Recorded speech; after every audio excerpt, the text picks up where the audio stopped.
Dear colleagues, we want to start with our last plenary session and welcome all of you. And we have now to adopt the agenda for this session. The agenda is conclusion of general debate, consideration of committee resolutions and adoption of the final document, intervention by Riccardo Migliori, former President of the OSCE Parliamentary Assembly, report by the Treasurer, report by the Secretary General, and announcement of the results of the elections of Assembly officers. Is anyone against this agenda? No? Thank you. The agenda is adopted. We are now at the next point, general debate, and we will continue our debate from yesterday afternoon. And the first speaker is Mr.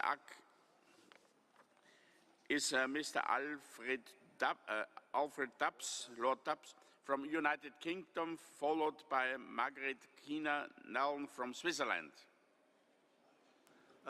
Thank you, Mr. President. Delighted to be the first. I would like to raise a few matters which are perhaps more procedural, but I think they have some importance. What I'm saying may have been overtaken by the rule changes which apparently have taken place, but of course we don't know what they are. Yesterday, or the day 2 days ago, the Standing Committee rejected a number of resolutions. Now, they rejected 4, which caused quite a lot of upset to the people who'd put them forward. Now, we don't know why that happened. It may have been a perfectly proper thing to do, but all we heard was they'd been turned down. And it seemed a rather odd process when people spend so much time actually getting signatures and so on, to be then told it had been rejected in a committee and we don't know what happened. So I think there should be a little bit more openness about why these things happen. But above all, I think somehow we've got to deal with the large number of resolutions. I mean, it's almost a full-time job for the month before coming here to sort out all the signatures and the resolutions and so on. And quite frankly, some of us haven't got quite that much time. And my inbox on my computer was absolutely full up with these things. So somehow or other, I think we need a process whereby we identify what the important issues are.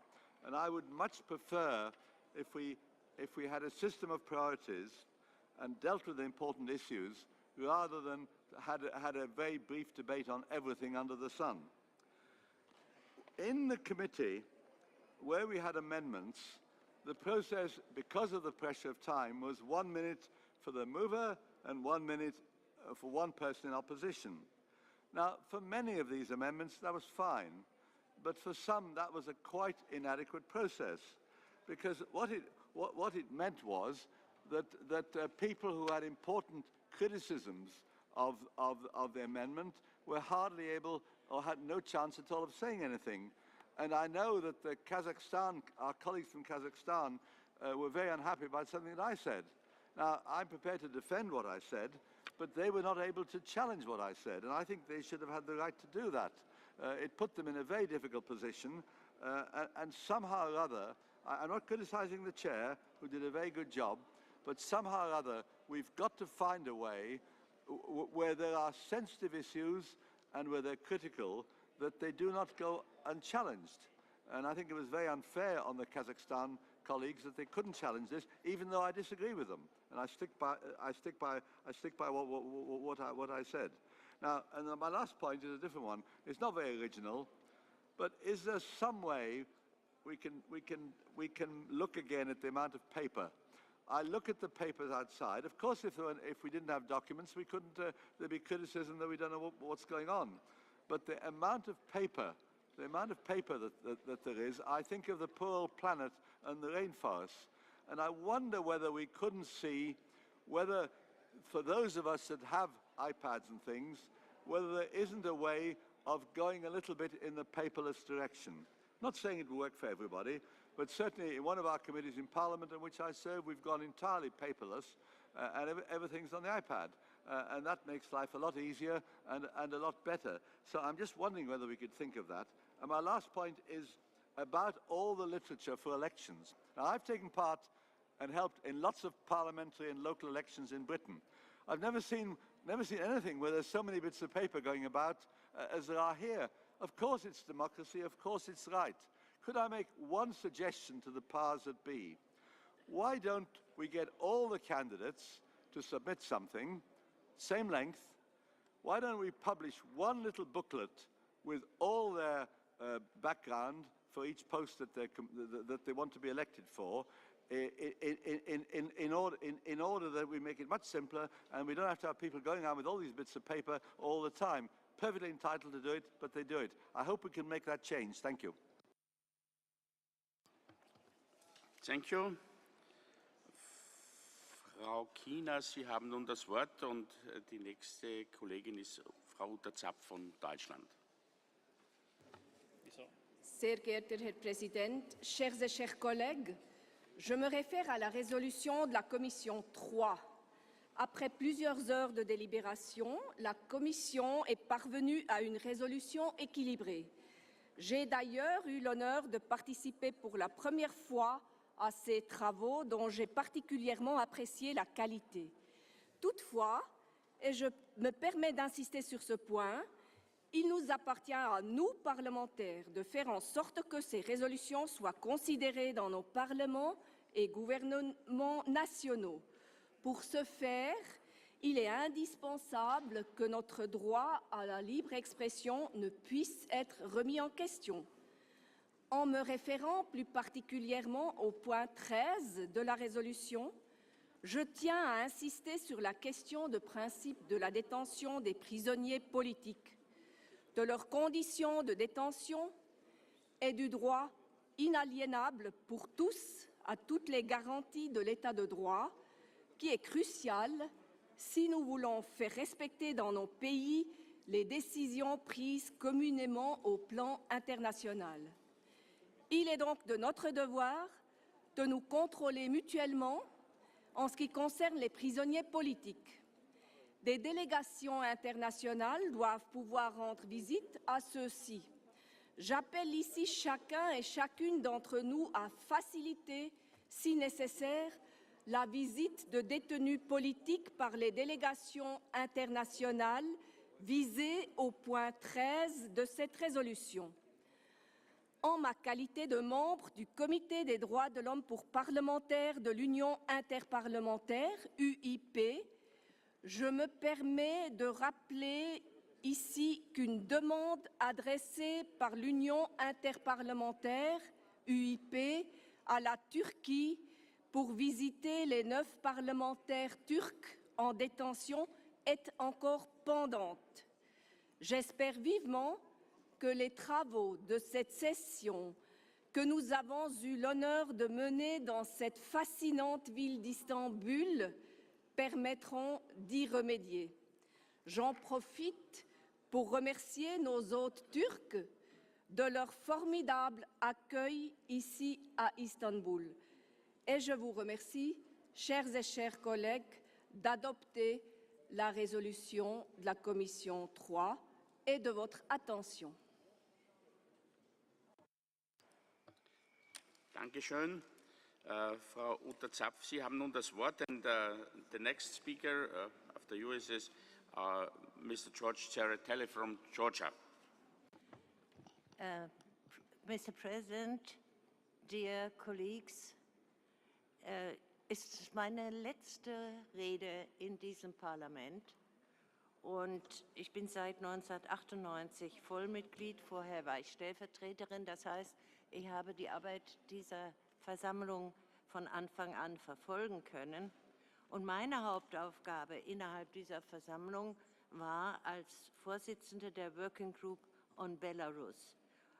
Ich glaube, dass Belarus auch weiter eine unserer Hauptsorgen sein wird und ich hoffe, dass derjenige, der nach mir diese Aufgabe übernimmt, etwas erfolgreicher sein wird, als ich es war.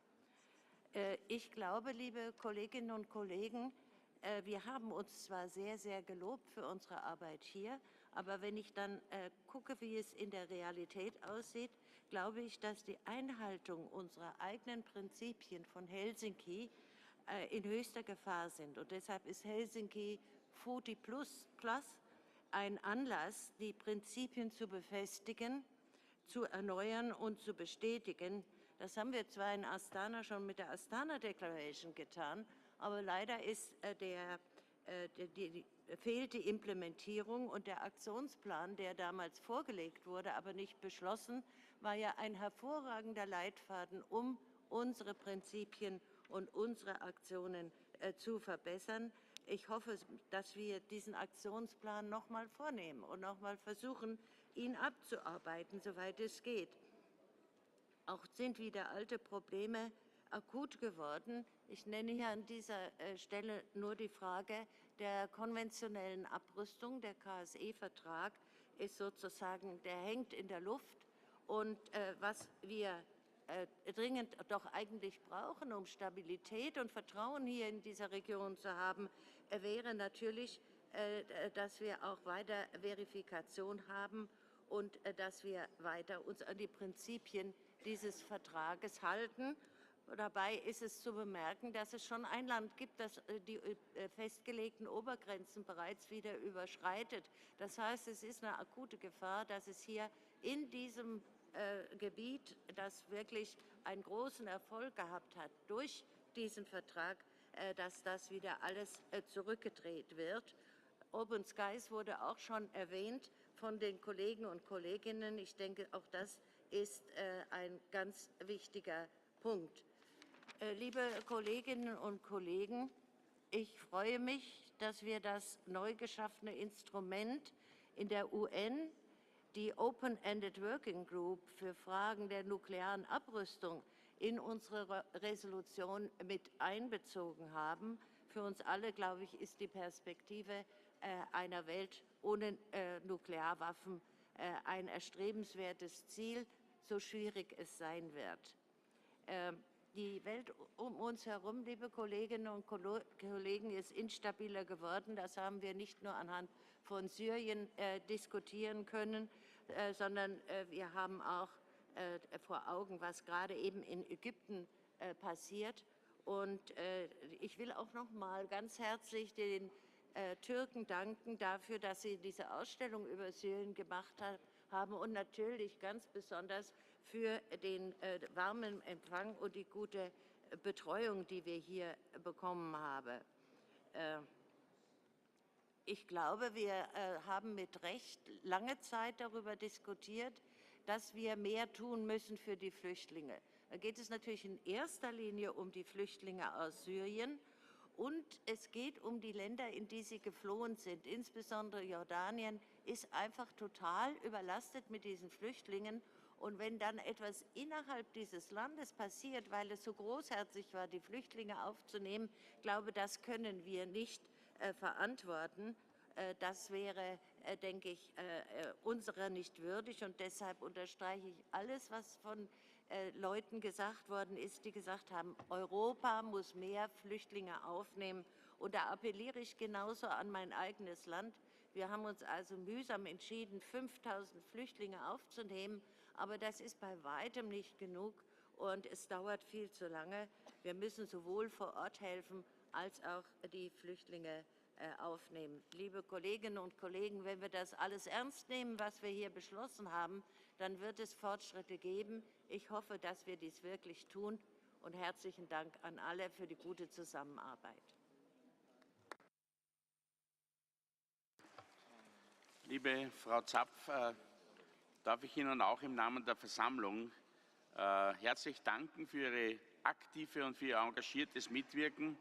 Sie sind oder Sie waren eine tragende Säule auch unserer Versammlung. Und ich glaube, im Namen aller Kolleginnen und Kollegen darf ich Ihnen alles Gute wünschen für die Zukunft und vor allem viel Gesundheit. Und noch einmal herzlich für Ihre Mitarbeit und für Ihr engagiertes Eintreten im Sinne unserer Versammlung danken.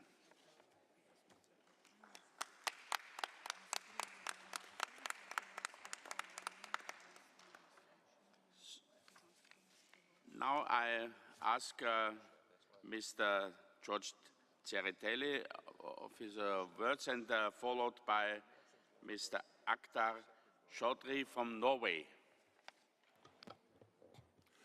Thank you, Mr. President. Distinguished colleagues, as far as we're concluding our summer session, it's always very interesting to assess, to appraise, and to share our thoughts about our work, quite intensive work of those 5 days. I think that was really a remarkable session. First of all, I'm as your colleague and Vice President of this Assembly, really very much satisfied that we ended with this dispute on our observation activities with ODIHR, and I think that we're starting new era, maybe in our mutual relations, much more cooperative, which will give another strength to this Parliamentary Assembly and our work to fulfill its better observation missions, which is necessary to develop democracies in many areas of OSCE region. We discussed also very important supplementary items or parts of our resolution, as it was in case of Syrian crisis.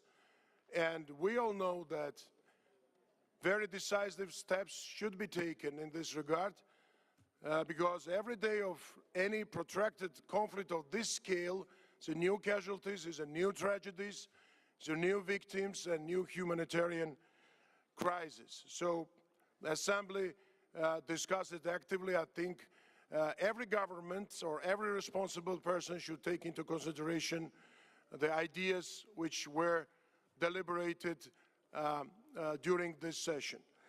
As a member of Georgian delegation, we are also very much thankful to our colleagues which supported quite a few amendments in the resolution regarding situation in Georgia, regarding restoration of OSCE mission, in particular modality to be more vigilant on issues, what's happening in terms of security, in terms of refugees. And we once again like to reiterate that and recall that Assembly made already those steps, and we had resolutions in Oslo, in Monaco, but you know, as in many directions, we have very slow implementation of that, and I hope after this Assembly and after this resolution, effort should be taken by Permanent Council more decisively in this regard.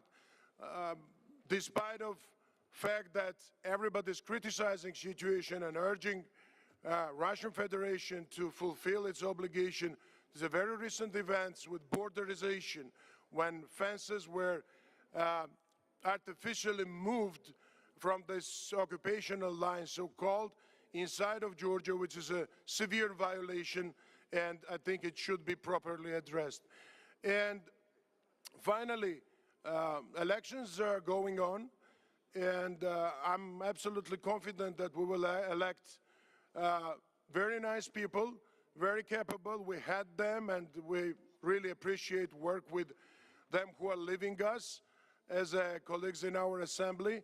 And I think more effective work with a Permanent Council, more effective and more strong position of Bureau members and of course President will really strengthen organization and really increase prestige and renommee of OSCE Parliamentary Assembly, which is I think goal of any of us. So thank you very much and wish you all the best. And very last, in October we'll have elections, and please come and visit Georgia on this purpose too.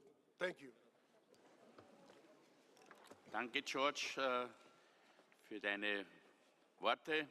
Und ich glaube, ich bin überzeugt, dass auch die Versammlung nach Georgien kommen wird, die Wahlen zu beobachten. Und the next speaker is Mr. Chaudhry from Norway, followed by Mr. Michel Voisin. Please, you have the floor. Good morning, dear colleagues. We are gathered here in Istanbul, more than 300 parliamentarians from 57 countries and from 4 continents. We are parliamentarians and lawmakers. We have a mandate on behalf of millions of people. Hence, we have a responsibility, a political mission. We are not here to safeguard our national issues and national interests. We are here to see beyond them and firmly place the distinguished assembly on a higher political and moral level, where we can discuss the fundamental issues and the fundamental values representing the foundation of the organization, namely tolerance, democracy, human rights, including the rights of minorities and marginalized groups. Let me thank you all for some good discussions on these issues, but I also want to share my disappointment on the lack of courage to discuss some real and perhaps delicate issues. I regret strongly that the question of Kurdish rights in Turkey, the rights of sexual minorities, the human rights situation in Russia, and the situation on Kazakhstan never came through the Standing Committee meeting. I deeply regret this, as Lord Dubs did, and I thank him for his engagement in the issue. And I think we missed an opportunity to give these important issues the attention they deserve. I know that the authorities of countries these were addressed in the 3 supplementary items I mentioned did a good piece of work. And they convinced delegates from many countries to not vote for the items. The authorities, they have succeeded. And we, the parliamentarians, we failed in our work, in our task. I ask, and I'm sure that it is certainly not the way we make progress in solving contentious issues. We must not sweep them under the carpet, otherwise we will fail people we are representing and people who need that we represent them in a powerful way. Ladies and gentlemen, we need to be more courageous and more powerful in this assembly. Let me, since I have time, give you a few examples how societies have worked and succeeded. People look up to Norway, people look up to Sweden, and look up to the United Kingdom and say these are the democratic societies. Yes, how these societies have become democratic societies, and we look up to them. It is simply, ladies and gentlemen, because we in these countries, our societies, we look into our problems and we accept that, yes, we have problems. And in acceptance that, we deal with them openly. We do not go into a defensive position. We rather seek help. We seek guidance from our friends, from our neighbor countries, from the rest of Europe, and from the rest of the world, and say, let's help. Can you give us some guidance how we should solve these problems? That's how I believe both Norway, Sweden, and the United Kingdom, in our all humbleness, have become functioning democracies, although we still have issues and problems in our countries to deal with. This is, I believe, dear colleagues, is the way to deal with the problems in the OSCE region. Look into problems, accept them, seek help, and stick together with a powerful and courageous leadership. So can we do our job, and so can we represent the people we are representing and people who need to be represented. Thank you very much. Thank you. Monsieur Voisin, now you have the floor, and followed by Ms. Nicole Turmel from Canada. Oui, merci, Monsieur le Président. Monsieur le Président, en tant que rapporteur spécial pour l'Afghanistan, je tiens à faire un point d'étape sur la situation. La présidence ukrainienne avait indiqué, début 2013, placer l'Afghanistan parmi ses priorités pour notre organisation, jugeant déterminant de concrétiser les engagements pris à Madrid en 2007 et à Vilnius en 2011. Cette volonté s'est traduite dans les faits. Une conférence internationale a été organisée à Vienne en mars dernier. Le comité de sécurité a tenu une réunion sur l'Afghanistan en mai. Une session de la conférence annuelle de revue des questions de sécurité a été consacrée à ce pays la semaine dernière.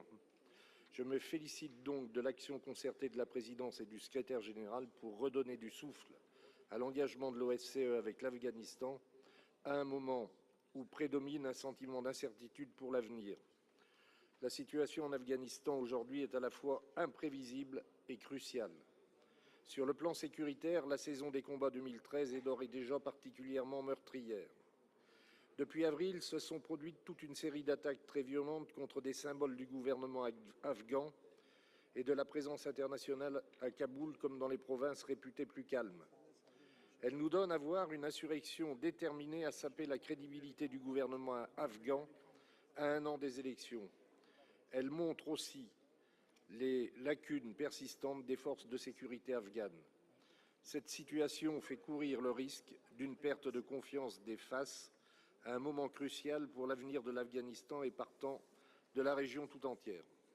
C'est toutefois la réussite de la transition politique dans l'ensemble du pays qui conditionnera l'avenir. Je me suis entretenu avec nos collègues afghans présents parmi nous pour la première fois depuis longtemps. Ils m'ont informé que les lois électorales viennent d'être adoptées par le Parlement afghan, ce qui est une très bonne nouvelle. Des élections libres et crédibles en 2014 et 2015 sont en effet un enjeu prioritaire pour les Afghans comme pour la communauté internationale, qui a mis en avant pour justifier la durée de son intervention la nécessité de reconstruire un État afghan pacifié, stable et pérenne, plus respectueux des droits de l'homme et de la démocratie. S'agissant de la réconciliation inter-afghane, nos collègues sont bien conscients que seul un processus politique inter-afghan inclusif est à même d'assurer une paix durable et équitable en Afghanistan. Conduit par les Afghans eux-mêmes, il doit être ouvert aux insurgés, prêts à renoncer à la violence, à rompre tout lien avec le terrorisme international et à respecter la constitution afghane. C'est un processus complexe qui concerne autant les acteurs institutionnels que la société civile et qui ne pourra déboucher sans le soutien des États de la région. Une fois encore, je voudrais saluer la venue de cette délégation afghane pour cette fructueuse session plénière d'Istanbul et je formule le vœu qu'ils viennent dorénavant très régulièrement enrichir nos débats et nos travaux. Monsieur le Président, je voudrais joindre la voix de notre délégation à celles qui se sont déjà élevées pour saluer et remercier nos hôtes turcs pour cette magnifique session. Merci, Monsieur Vaussan. And now Ms. Termel has the floor, followed by Mr. Victor Paul Dobre from Romania. Merci, Monsieur le Président. J'aimerais profiter de ce forum pour parler d'un sujet qui n'est pas venu sur le plancher pour discussion, qui sont les droits de l'homme en matière d'orientation sexuelle et d'identité de genre. Selon la Déclaration universelle des droits de l'homme, tous les êtres humains naissent libres et égaux en dignité et en droit. Pourtant, 65 ans après son adoption, des centaines de milliers de personnes sont toujours discriminées, parfois persécutées ou tuées sur la seule base de leur orientation sexuelle ou leur identité de genre. L'un des moyens dont nous disposons pour faire obstacle à cette discrimination est de reconnaître et de faire adopter par nos parlements les principes de Yogyakarta. Et il faut aussi sensibiliser et former nos gens à ce problème et à cette discrimination. Il ne faut jamais perdre de vue que peu importe que nous soyons femmes ou hommes, hétérosexuels ou homosexuels, musulmans ou catholiques, nous appartenons tous à une même humanité. Au-delà de nos différences, nous sommes d'abord et avant tout des êtres sensibles qui aspirons au bonheur, tout autant que nous sommes. C'est pourquoi aucun argument ne peut justifier la persécution ou la discrimination des individus sur la base de leur orientation sexuelle ou de leur identité de genre. La protection des droits de la personne et de la dignité humaine est une obligation dont chaque État doit s'acquitter envers ses concitoyens. Il ne devrait pas y avoir d'exception. Au Canada, le parti auquel j'appartiens a toujours été un leader dans la lutte pour la reconnaissance des droits de la communauté gay, lesbienne, bisexuelle et transgenre. En mars dernier, un de mes collègues députés du nouveau Parti démocratique a fait adopter au Parlement un projet de loi qui assure aux Canadiens transgenres une protection égale contre la discrimination et la haine basée sur leur identité. Le projet de loi a contribué à combler une lacune dans la législation canadienne en assurant la protection des droits des transsexuels et des transgenres. J'invite donc aujourd'hui tous les parlementaires à s'en inspirer et à faire en sorte que les principes de Yogyakarta puissent être appliqués dans leurs États respectifs. Et je vous remercie, Monsieur le Président, je remercie le Forum pour m'avoir écouté.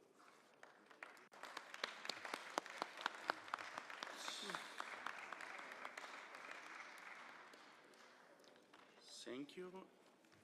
And now Mr. Dobre from Romania has the floor, and followed by Mr. Juku Kale-Rait from Estonia. Thank you, Mr. President, dear colleagues. I have a pleasure to address this plenary on behalf of the Romanian delegation to say a few words on the topic of our annual session, Helsinki Plus 40. Looking over the history of OSCE, during the preparatory negotiations for organizing the Conference on Security and Cooperation in Europe, Romania was, along with other small, neutral or non-allied countries, a firm promoter of democratic orientation of the process began in Helsinki. Romania has initiated democratic rules and norms for the Helsinki process based on the sovereign equality of states through the principle of rotating chairmanships and decision-making rule of consensus. In this spirit, Romania's support for the launch of Helsinki Plus 40 process in view of celebrating 4 decades since the adoption of the Helsinki Final Act aims to address the goal of a multidimensional security, the settlement of long-lasting conflicts, and respect for human rights. Helsinki Plus 40 should not be developed in a process with lack of results and to become yet another academic exercise. We, as parliamentarians, must debate in favor of a tangible progress to be made regarding the real problems which affect our security, and in favor of the need to focus the effort of the international community on solving the conflicts ever protracted or emerging. We must continue to attach great importance to the strengthening of the human dimension, the implementation of its commitments, and developing new ones to respond to current challenges.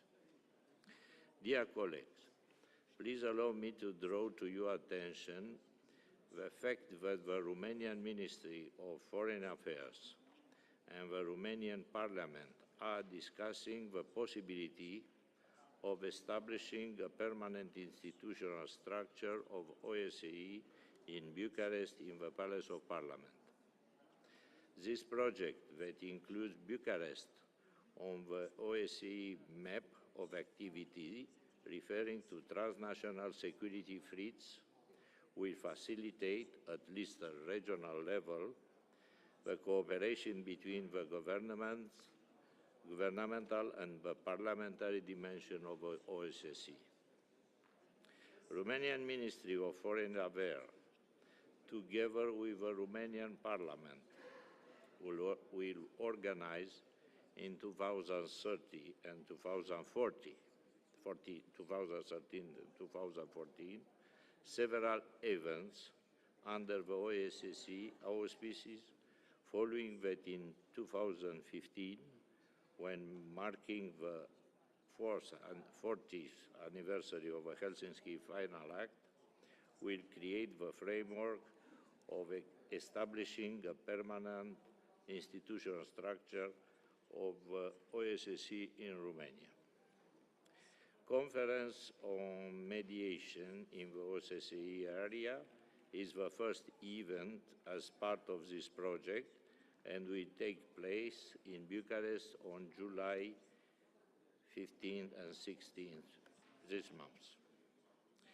Last but not the least, we want to thank to our Turkish colleagues for the beautiful organization of this annual meeting. Thank you for your attention. Thank you. And now I give Mr. Wright from Estonia the floor, and the next speaker is Mr. Kulkulolu from Turkey.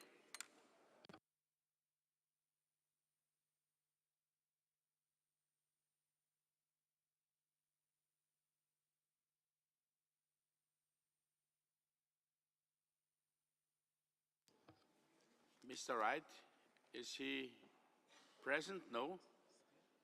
No? Okay. Then I ask you, Mr. Kulkulolu from Turkey, for your speech, please.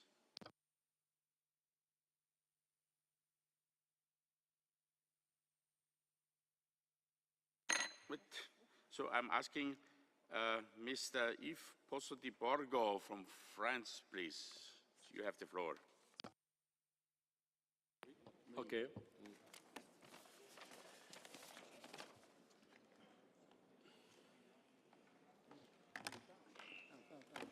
Monsieur le Président, mes chers collègues, l'OSCE repose sur un socle de valeurs communes et notre organisation, comme d'autres, a construit une vision de la sécurité qui lie une dimension à la fois politico-militaire, économique et humaine.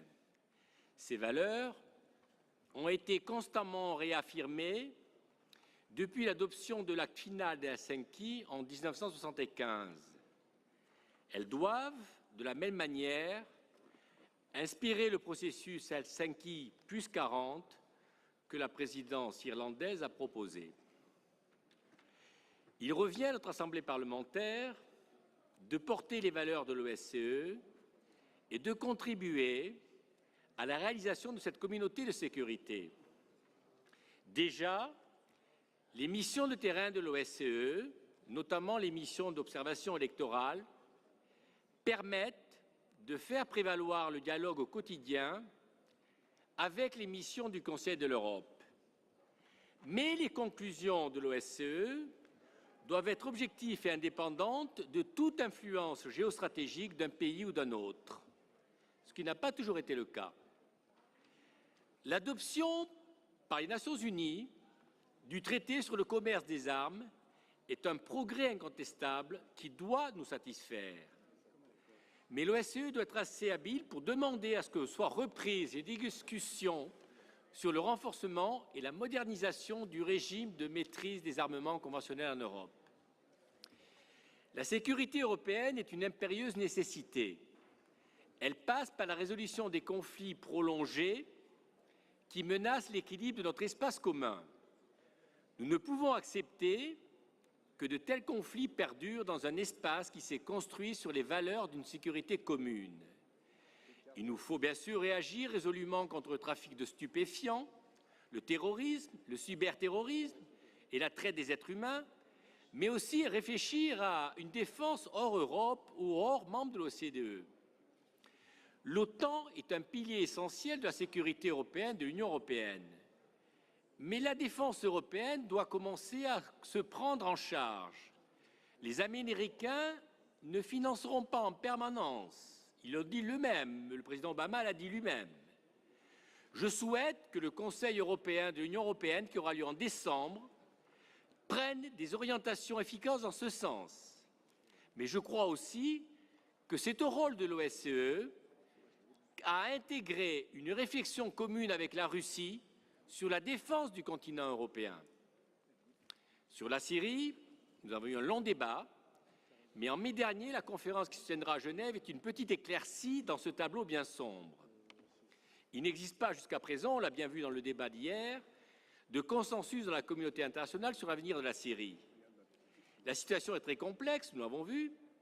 Ce que je voudrais dire, c'est que la Russie est un acteur très important dans la recherche d'une solution au conflit. Sa position doit être examinée avec attention. La levée de l'embargo sur les armes a également suscité beaucoup de débats, en France comme ailleurs. Un accord a pu être trouvé au Conseil à l'initiative de la France et de la Grande-Bretagne.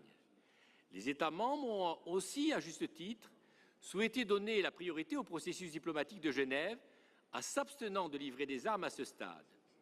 Cette position doit, à mon sens, signifier que la levée de l'embargo est un élément pour promouvoir une véritable négociation, mais nous devons espérer qu'elle ne soit pas mise en pratique. Notre Assemblée doit suivre l'ensemble de ces questions avec attention. Elle est un acteur de cette sécurité pour l'avenir de nos enfants, pour l'avenir du pays, pour l'avenir de nos pays et pour l'avenir de cet ensemble du continent OSCE. Merci mes chers amis.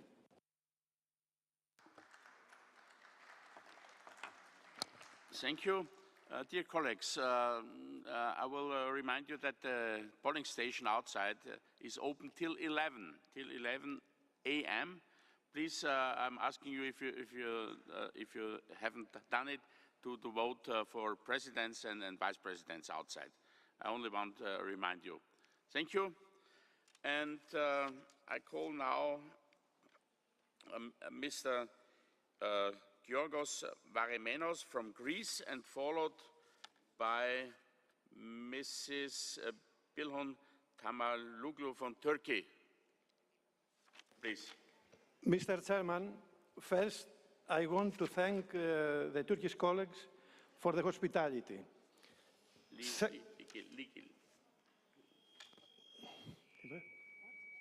What?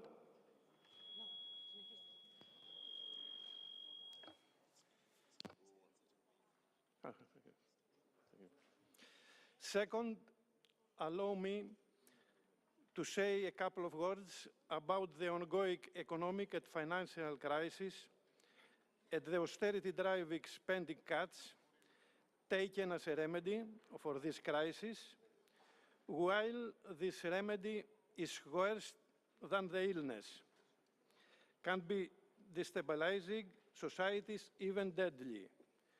In some countries, as in Greece or Spain, unemployment has reached unbelievable rates, especially among the young people. In Greece, for instance, 63% of these people are unemployment, about total unemployment. In the same time, as the resolution of the General Committee of Economic Affairs mentioned, the non-regulated financial speculation by banks and hedge funds are fueling food price rises. This is driving in a social tragedy which has humanitarian dimension. Really, it's a humanitarian crisis, such as an abnormal situation can be driven in social collapse and unexpected political developments.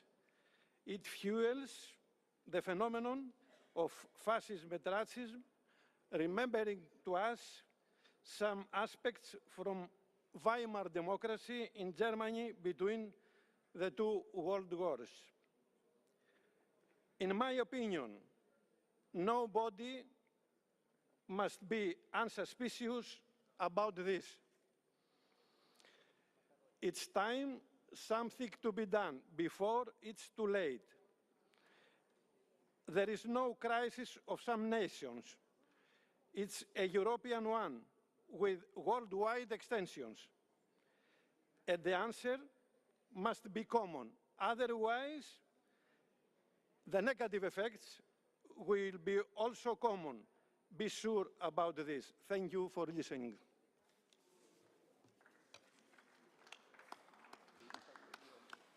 Thank you very much. And from the Greece delegation, Madame Tamalili is not here. Is not here. So instead of her, it will speak Mr. Kululoglu. Okay. Thank you, Mr. And President. followed, please, in preparing Ms. Christian Vienne from Belgium. Thank you, Mr. President. More freedom and more democracy is demanded in Turkey, just like the whole world. It's required that human freedoms and democratic demands are redefined due to changing global conditions. While the need is to improve the individual rights and freedoms, In Turkey, restrictions and intrusions to individuals and the society are increasing. In fact, democracy is a system that embodies the principle of giving breathing space and life to the society as a whole. It's a philosophy that defines the freedoms and not the restrictions. Societal peace is possible only if democracy is applied with all its institutions and principles. The most important proof of the problems of the Turkish democracy is the fact that a covert censorship is increasingly experienced by the press relating to the events that have taken place in the country, while the public right to access to information is the inevitable insurance of the freedom of the press. Indeed, the youth protesting democratically were using their right to do so according to the Article 34 of the Constitution of the Republic of Turkey on peaceful demonstrations. Throughout the Gezi Park events, shutting down the channels of dialogue with the excessive use of force of the security forces against the most innocent demands of the protesters had led the events to grow. Demolition of the Gezi Park for the construction of the artillery fortress was not the only reason for the events that resulted with the deaths of 5 people, caused disability to tens of people, hundreds of people being injured, and thousands of being taken under custody. People's taking the streets, for most of them, the first time in their lives, for protesting the injustice and violations of democracy in the society is the evidence for the level of the tension that was accumulated in the public life. Their voices are unheard. Almost a century-long republic experience of the Turkish people displays that peace and democracy are indispensable elements of social life. For the Turkish people, there is no retrieval from the democracy or the republic. Our people possess the power and the experience to progress and add the values of our times to the democracy that has well been internalized. Gezi Park is a symbol of a new political dynamic in our country, which says to the ruling party, either you change and respect democracy and human rights, or we will continue. I believe we should do everything to restore calm, while at the same time on the Turkish government to act in consonance with democratic norms of behavior in a state of law. I once again salute all the peaceful demonstrators across the country. I hope to meet you all next time in Turkey, where free speech, human rights, and freedom is secured unconditionally for all citizens. Thank you for your attention.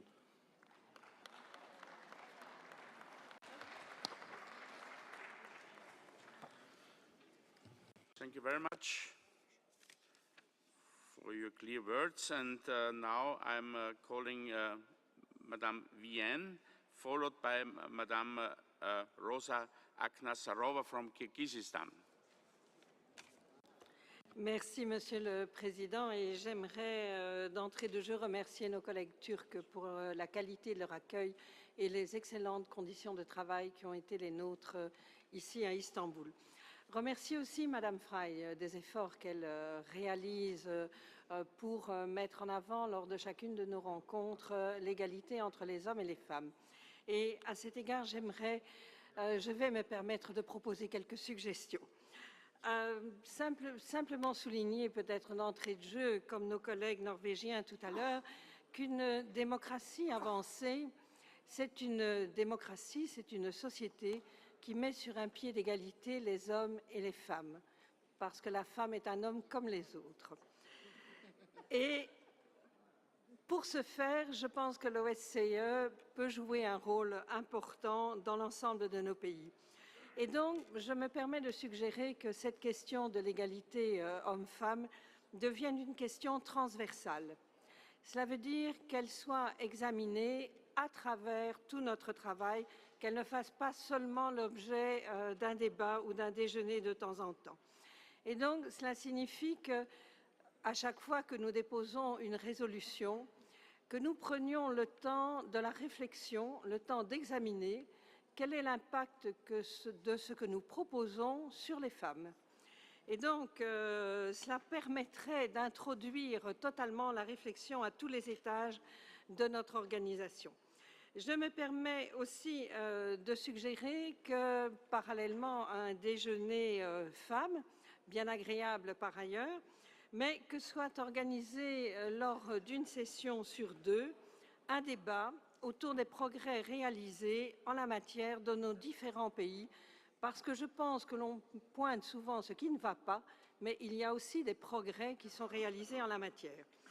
Je me permets de suggérer que le gender mainstreaming soit implémenté au sein de notre organisation sur base des outils statistiques nationaux qui pourraient être collectés par l'OSCE et faire l'objet tous les 2 ans d'une réunion très objectivée sur les progrès réalisés. Et je me permettrai de conclure que si une société avancée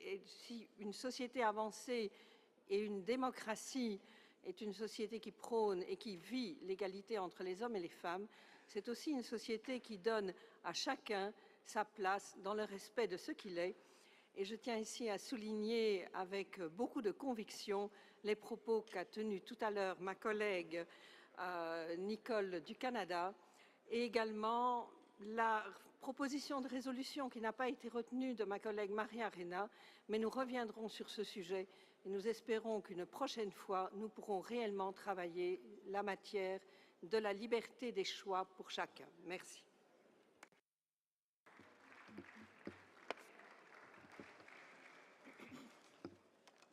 Thank you. Now I will give Madam Aknasarova from Kyrgyzstan the floor, and preparing Mr. Cederfeld from Sweden, please. Господин председатель, уважаемые коллеги, уважаемые участники 22-й ежегодной сессии Парламентской ассамблеи ОБСЕ. Выступаю от имени кыргызской делегации. В первую очередь хотели бы выразить огромную благодарность турецкой стороне за огромное гостеприимство, а также, воспользовавшись моментом, выразить огромную благодарность Международному секретариату за то, что обеспечили бесперебойную работу ежегодной сессии Парламентской ассамблеи ОБСЕ. Так как это последнее заседание, хотелось бы немного подытожить результаты нашей работы в рамках данной сессии. В связи с этим хотелось бы отметить, что одной из главных задач нашей встречи является подготовка к 40-летнему юбилею Хельсинкского заключительного акта. Как все мы знаем, данный документ содержит ряд ключевых обязательств к военно-политическим, экономическим и экологическим вопросам. Стоит отметить, что за 40 лет после принятия Хельсинкского заключительного акта произошли изменения, новые вызовы, которые коснулись всех 3 измерений. К данным вызовам можно отнести вопросы кибербезопасности, свободы интернета, ухудшения атмосферы – это воздух, уменьшение ледников – это чистая питьевая вода, приграничные проблемы. Эти вызовы могут привести не к локальным конфликтам, а к глобальным. До сегодняшнего дня ОБСЕ выявил эти вызовы, но для того, чтобы поднять свой статус, Парламентская ассамблея ОБСЕ необходимо проанализировать все эти вызовы и быстро среагировать и принять действия. Поэтому на глобальном, на высоком уровне всем 57 стран, входящих в Парламентскую ассамблею ОБСЕ, в духе сотрудничества необходимо проявить политическую волю для решения этих задач. И в связи с этим, что данные вызовы касаются всего человечества, необходимо уделить особое внимание именно 2-му измерению. В связи с вышеизложенным предлагаю разработать обязательно стратегию, и нам необходимо разработать план действий для реализации по экономическим вопросам, науке, технологии и окружающей среде для стран Парламентской ассамблеи ОБСЕ, которая будет отвечать всем ожиданиям наших граждан. Это дало бы нам возможность, толчок и улучшению деятельности Парламентской ассамблеи. В заключение я призываю парламентариев стран, участников ОБСЕ после принятия нашей Стамбульской декларации Парламентской ассамблеи ОБСЕ 2013 года, довести ее до своих стран и принять меры для ее реализации. Я искренне надеюсь, что Стамбульская декларация будет содействовать дальнейшему развитию региона ОБСЕ. Благодарю. До встречи в Баку. До свидания. Thank you very much. Now I will give Mr. Sederfeld from Sweden the floor, followed by Mr. Smith from USA. Thank you, Mr. Chair. First, I want to thank Turkey for their hospitality. We have here during these days discussed several very important topics: freedom of speech, rights of minorities, human rights, and so on. We have all heard that Turkey have started to improve those rights. And I have been very happy to take part of this discussion. I have believed it. But today's newspaper actually writes some are surprising, and also they are not so positive. What I have read in the newspaper is that Turkey are actually demanding the Jewish community international capital to support those demonstrations that have been here the last days. That surprised me. I think it's important that Turkey just do, as they have said here, continue to do their homework, to take care of the human rights, and not says that it's others who are behind what's going on here. During these days, I have been out in the evenings. I have seen policemen, I have seen buses, I have seen weapons. I have also seen peaceful demonstrations where people have gathered in the evenings, in the parks, just to discuss, to raise their voice, discuss how to improve human rights, how to discuss democracy. I know also that these people are frightened. They don't want to gather at squares, they don't want to be seen, because they are frightened to not to be punished. I hope that the Turkish government will continue and actually do what I have said to improve human rights. And that's my message. Thank you very much, Mr. Chair.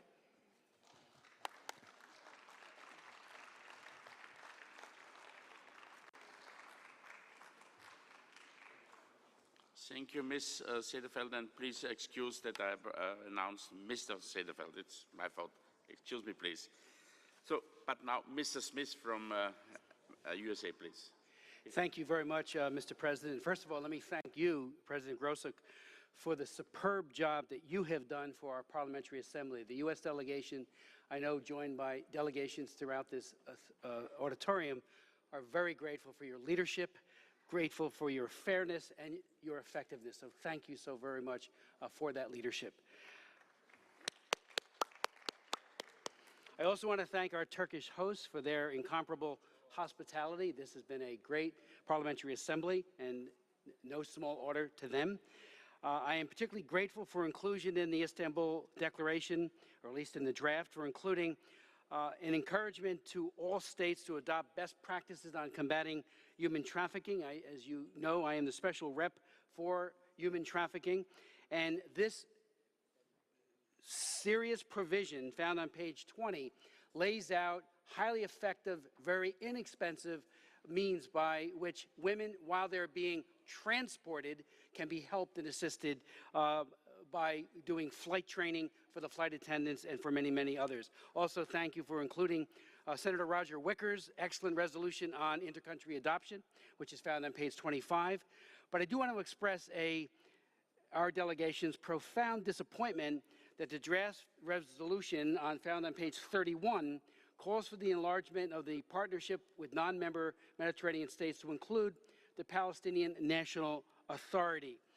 Mr. President, I literally sat just feet away on the White House lawn in August of 1993 when Israeli Prime Minister Yitzhak Rabin and PLO Chairman Yasser Arafat signed the historic Oslo Accords. Clearly, the two-state solution envisioned by Oslo was to be the result of robust diplomacy, including the work that led up to it by President Bush as well as President Clinton.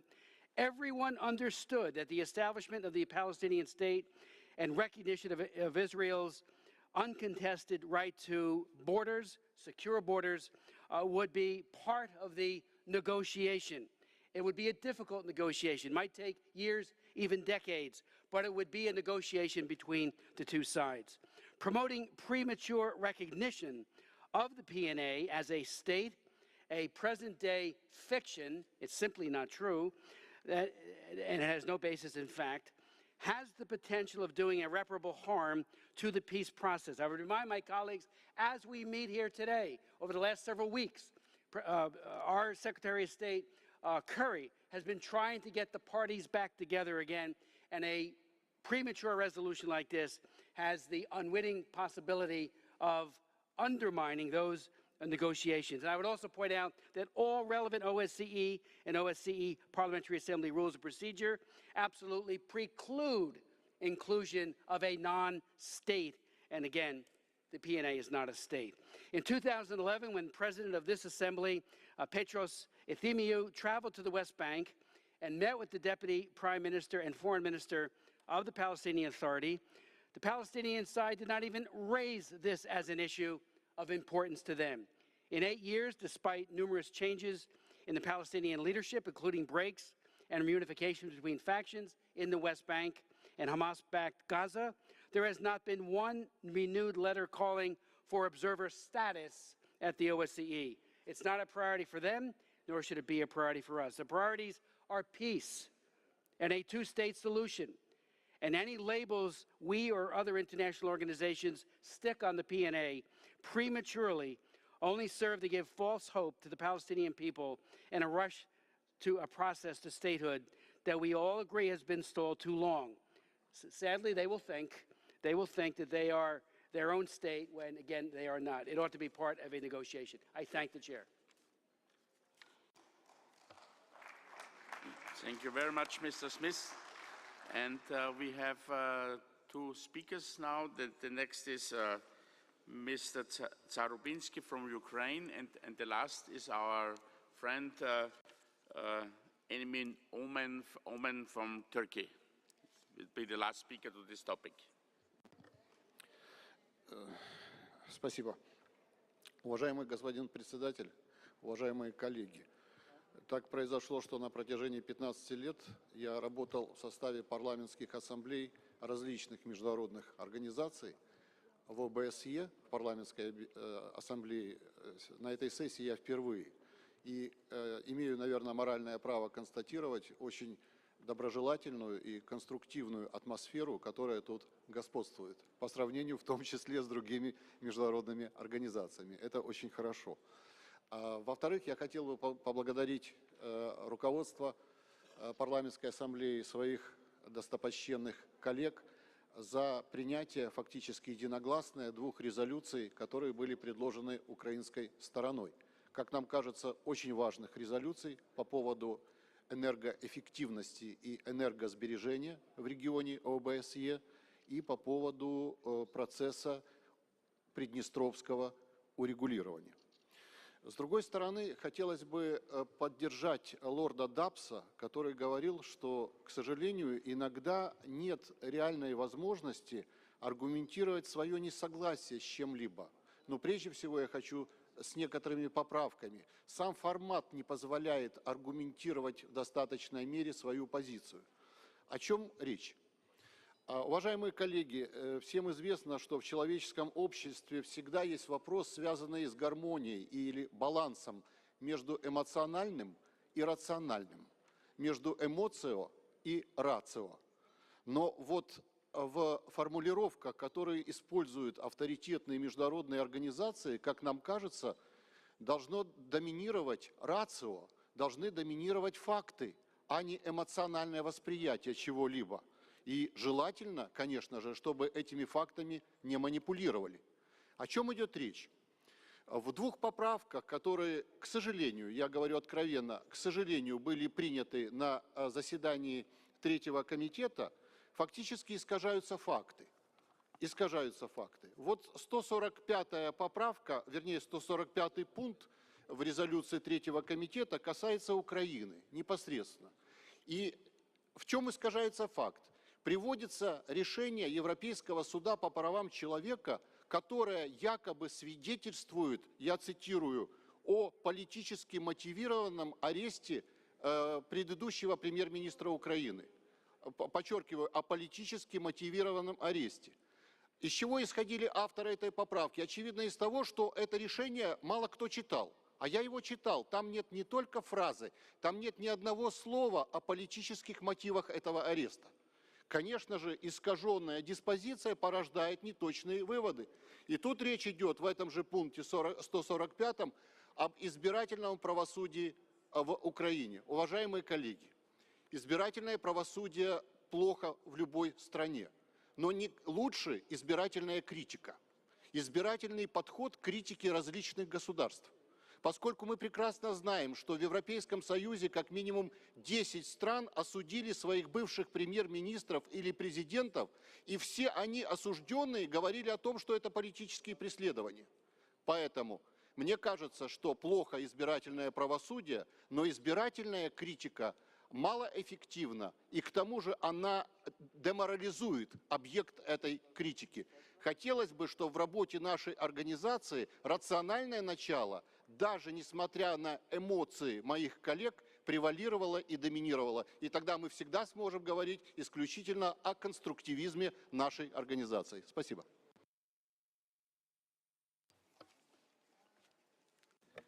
Thank you, Mr. Sarubinski. Exactly 4 minutes.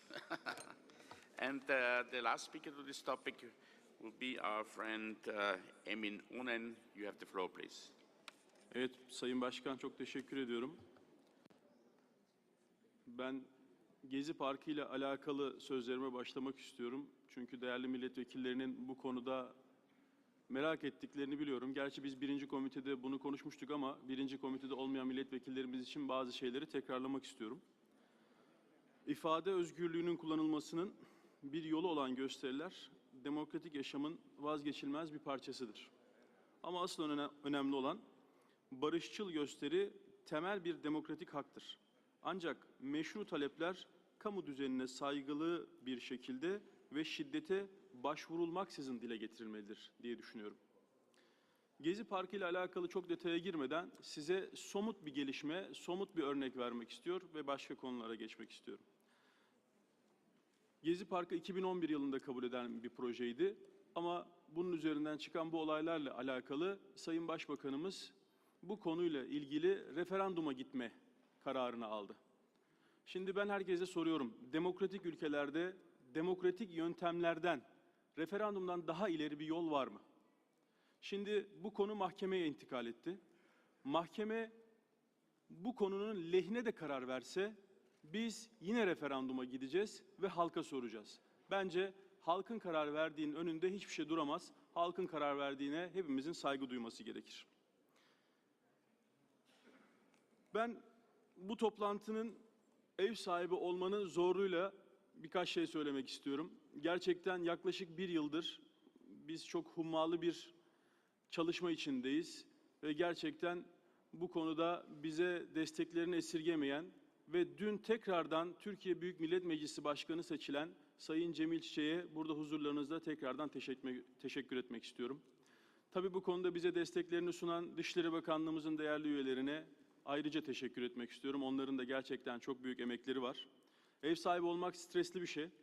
Ama bugün inşallah bunu başardığımızı düşünüyorum. Sizleri memnun ve mutlu ettiğimizi düşünüyorum. İstanbul'dan çok güzel hatıralarla ayrılacağınıza inanıyorum. Ve bir de bugün aramızda bulunamayan geçen yılki toplantıda İstanbul'da olmayı çok isteyen İsveç delegasyonundan Sayın Başkan Valburga Habsburg Douglas'a geçmiş olsun demek istiyorum. Geçtiğimiz aylarda çok ciddi bir rahatsızlık geçirdi ve onu da İstanbul'da görmeyi çok isterdik ama dileğimiz İnşallah en kısa zamanda sağlığına kavuşarak aramıza katılmasıdır. Sözlerimin sonunda asıl bu konuda, bu toplantının başarısında en büyük emeği olan Türkiye Büyük Millet Meclisi Dış İlişkiler Protokol Müdürlüğü'ndeki görevli arkadaşlarıma teşekkür etmek istiyorum. Çünkü onlar olmasaydı inanın bu toplantıyı bu kadar başarılı gerçekleştiremezdik. Özellikle onlara ta müdüründen en genç arkadaşıma kadar bütün minnetimi sunmak istiyorum, teşekkürümü sunmak istiyorum. İnşallah önümüzdeki toplantıda ve yeni görev alacak, bugün seçimler yapıldı ve dün yapılan seçimlerde yeni görev alan arkadaşlarıma da hepsine başarılar dilemek istiyorum. Ve önümüzdeki ilk sonbahar toplantısında yeniden birleşmeyi, buluşmayı temenni ederek hepinize çok teşekkür ediyor, saygılar sunuyorum.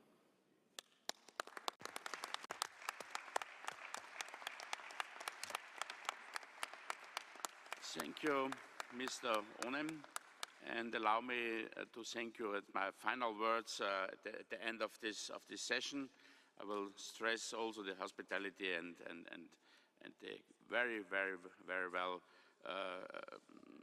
organization you gave us. Thank you. But I will stress it.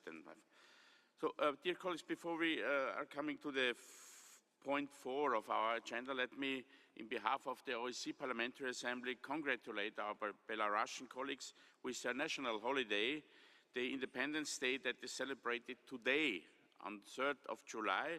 I would like to express my words of appreciation and best wishes of peace, prosperity and well-being to all the Belarusian people.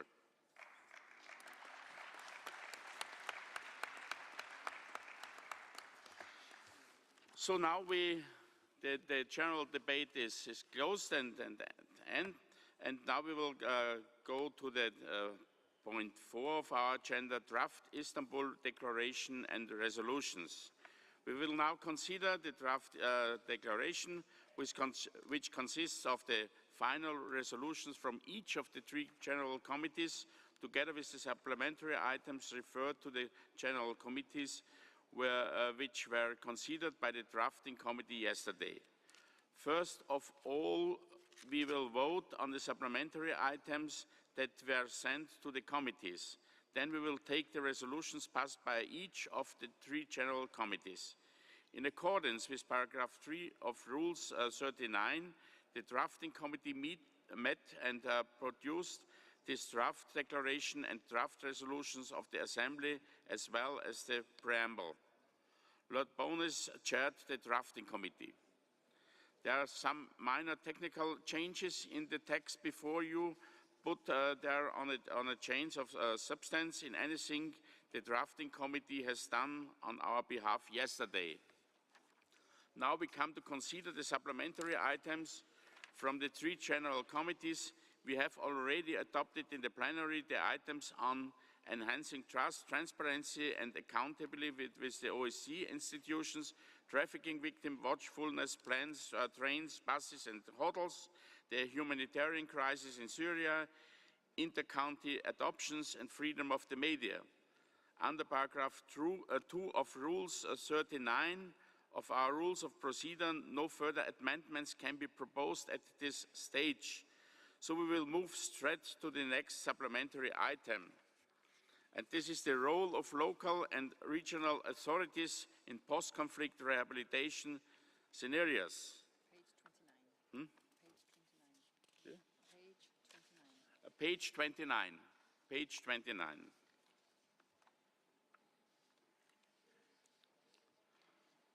So we will take paragraph 1 to 17. Is there a vote against a paragraph of the resolution? Is there a vote against the paragraph? No. There is no any objection to the resolution. Thank you. The resolution is agreed to. The next one, enlarging the partnership with non-member Mediterranean states to include the Palestinian National Authority. Is the Assembly content to consider a resolution as a whole?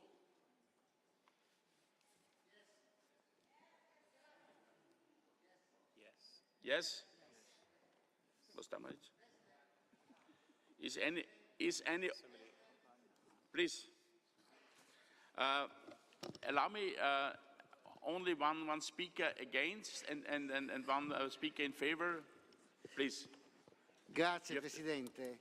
Nel minuto che ho a disposizione chiederei alla Presidenza di far riesaminare in assemblea plenaria e di votare l'inclusione o meno di questa risoluzione.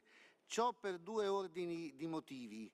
Da un lato mi sembra che la materia sia da assemblea plenaria e non da discussione e approvazione soltanto in Commissione, e poi nella stessa Commissione abbiamo visto sovrapporsi con votazioni anche contraddittorie un'altra mozione, la quale, quella della collega Ponzuelo, ha un punto e un paragrafo il quale sostiene lo stesso riconoscimento dell'autorità nazionale palestinese come Stato, che a giudizio mio e di altri colleghi intervenuti non sarebbe opportuno. Mi pare che questa deliberazione vada cambiata in assemblea plenaria perché rivela una certa sudditanza nei confronti delle Nazioni Unite e sia quindi poco rispettosa dell'identità e dell'autonomia dell'Assemblea dell'OSCE. Grazie, signor Presidente.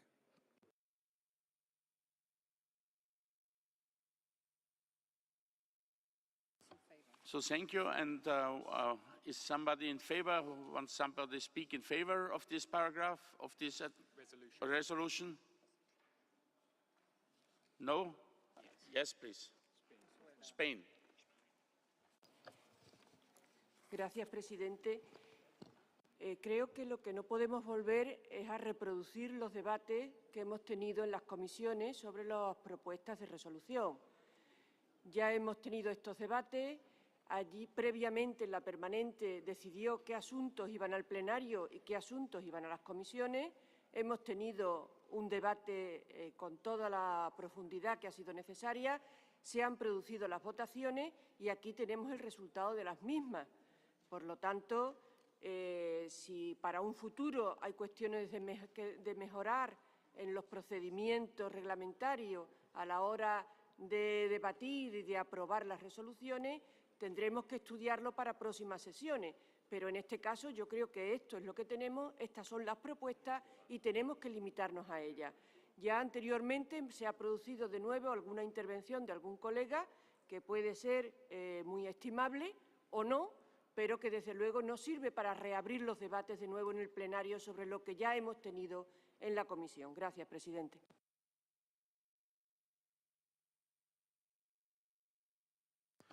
Now we will vote for this resolution.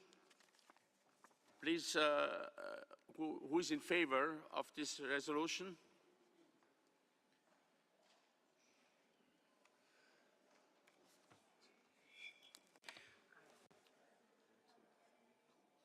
In favor, please.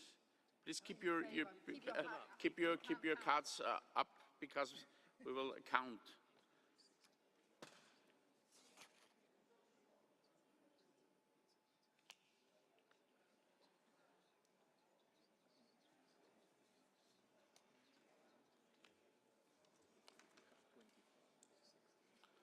How much?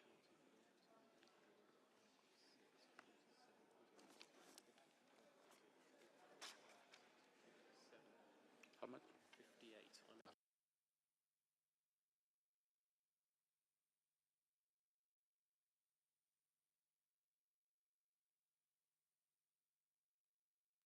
Who is against? It's missing.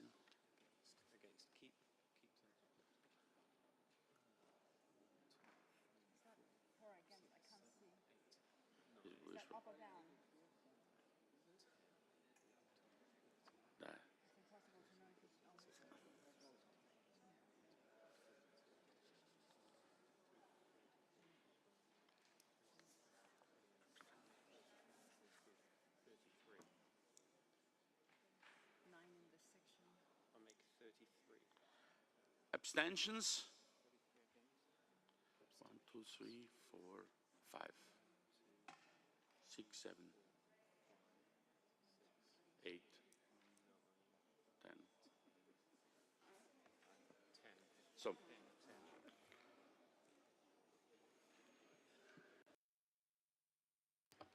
So, dear colleagues, the resolution is adopted, 58 in favor, 33 against, and 10 abstentions. Now we have our next point, the Transnistrian settlement process. Wasn't this? Yeah.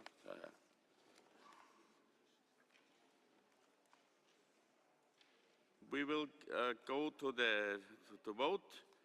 Who is in favor with this point, the Transnistrian settlement process? Who is in favor?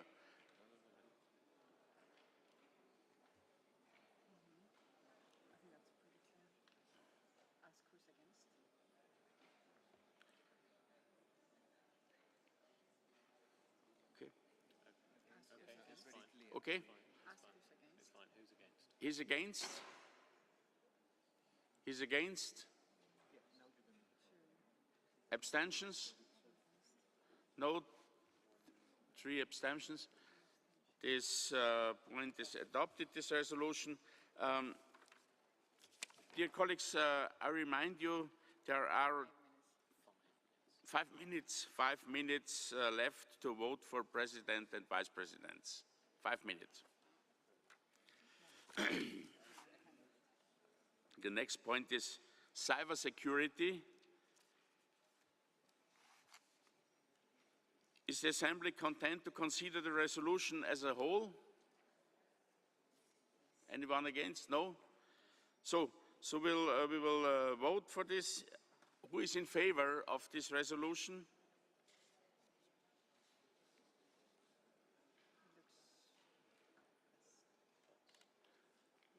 Against?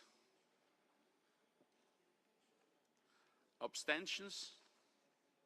2. The resolution is adopted. The next is the Arctic.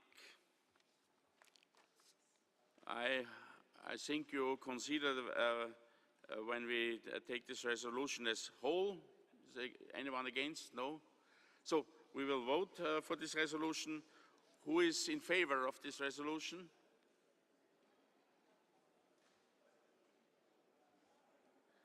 Thank you. Against? Against? Against? Spain is against? No? Okay. And abstentions? 2 abstentions? 3? 4 abstentions? This resolution is adopted. Guantanamo. Do you consider when we take also this point as a whole, this resolution? Nobody against. So we will vote. Who is in favor of this resolution?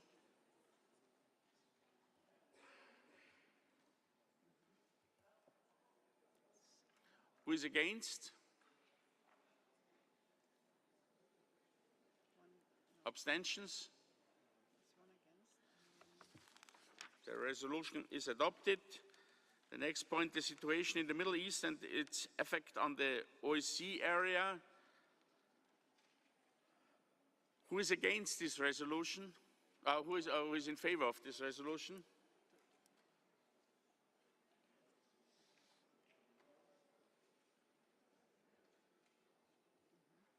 Thank you. Where's my handy, my mobile?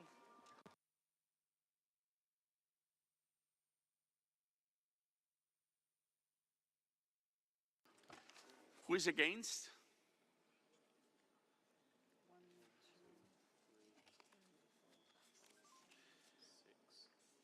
The resolution is adopted. The next one, water management as a priority for the OSCE CIO in 2014. Who is in favor of this resolution?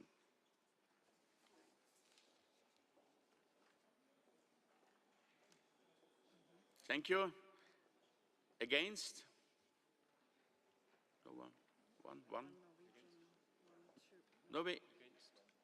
Abstentions? No. This resolution is adopted. Promoting energy saving and energy efficiency in the OSCE region. Who is in favor with this resolution? Thank you. Against? No one. Abstentions? No, it's adopted. Thank you. Environmental dimension of energy security. Who is in favor? Thank you. Against? Abstentions? No one. Adopted. Excuse me. Strengthening security in the border areas of the OSCE region. Who is in favor, please? Thank you. Thank you. Against? Against? Abstentions? The resolution is adopted. Gender aspects of labor migration. Who is in favor of this resolution?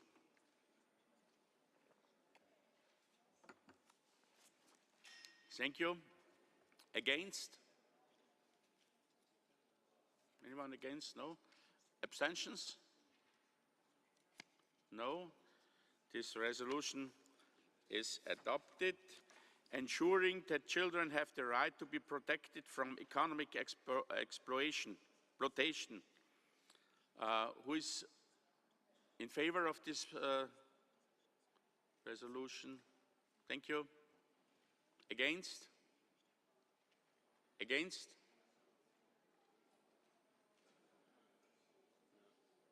None. Abstentions? No. It's adopted. Cooperation on the transition to a green economy in the context of sustainable development. Who is in favor of this resolution? Thank you. Against? Abstentions? One. Okay. It's adopted. Strengthening civil society institutions in the OSCE region. Who is in favor?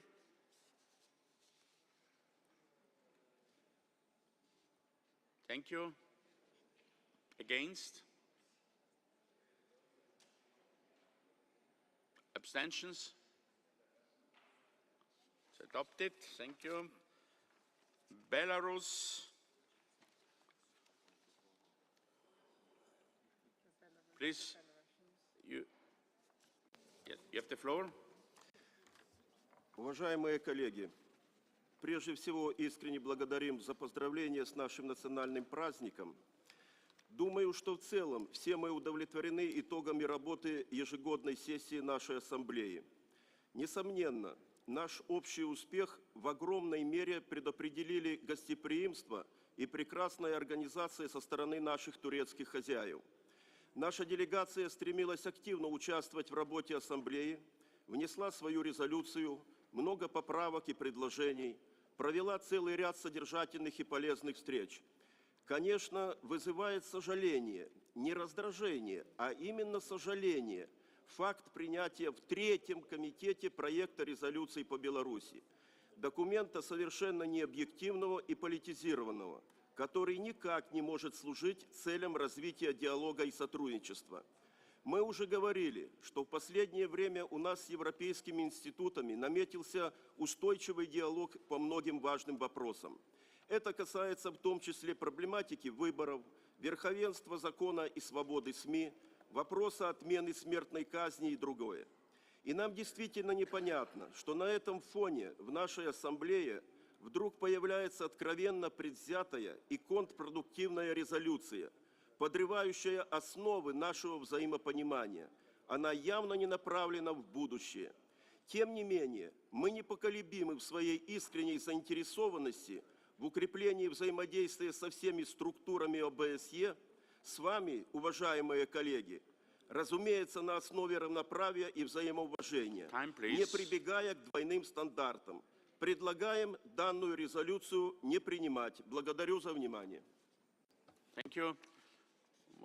Wants anyone speak in favor of this resolution?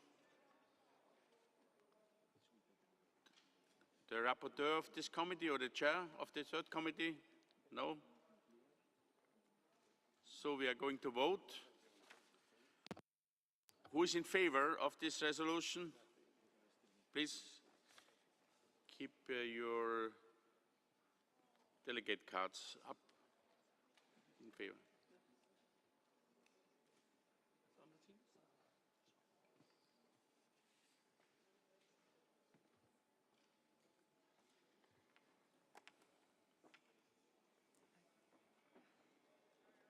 It's locked.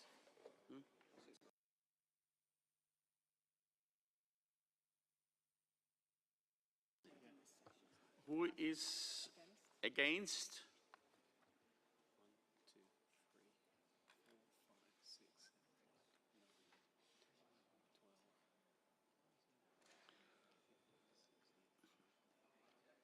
9, 10. Thank you. Abstentions? This resolution is adopted. We are coming to the next point, promoting freedom of religion or belief in the OSCE region. And who is in favor of this resolution? Thank you. Against? Abstention? The resolution is adopted. Strengthening the role of education in combating racism, xenophobia and other forms of intolerance and discrimination. Who is in favor? Thank you. Against? Abstention?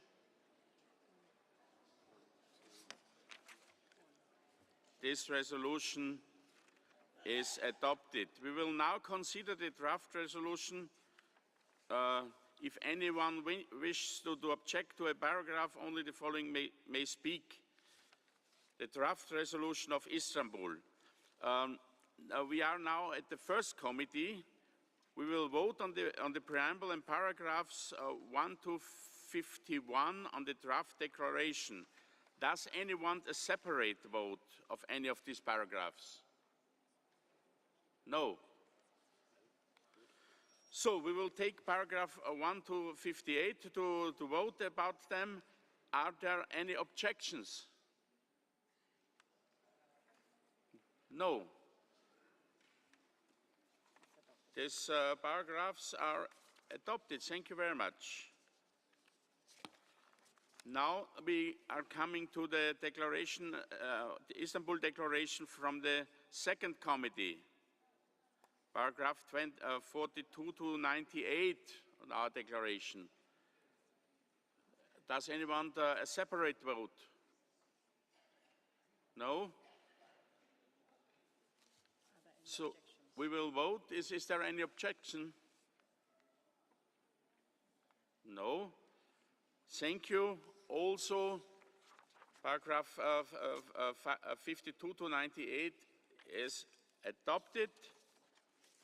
And the third committee, it's paragraph 99 to 153. Does anyone want a separate vote of any of these paragraphs? No. Objection against? No. These paragraphs are also adopted. Thank you very much for your votes. And now we come to the final vote on the Istanbul Declaration. will now consider the Istanbul Declaration as a whole. Is there any objection? No. So the Istanbul Declaration is adopted unanimously. I think it's a very great success for us all. Thank you very much, dear colleagues.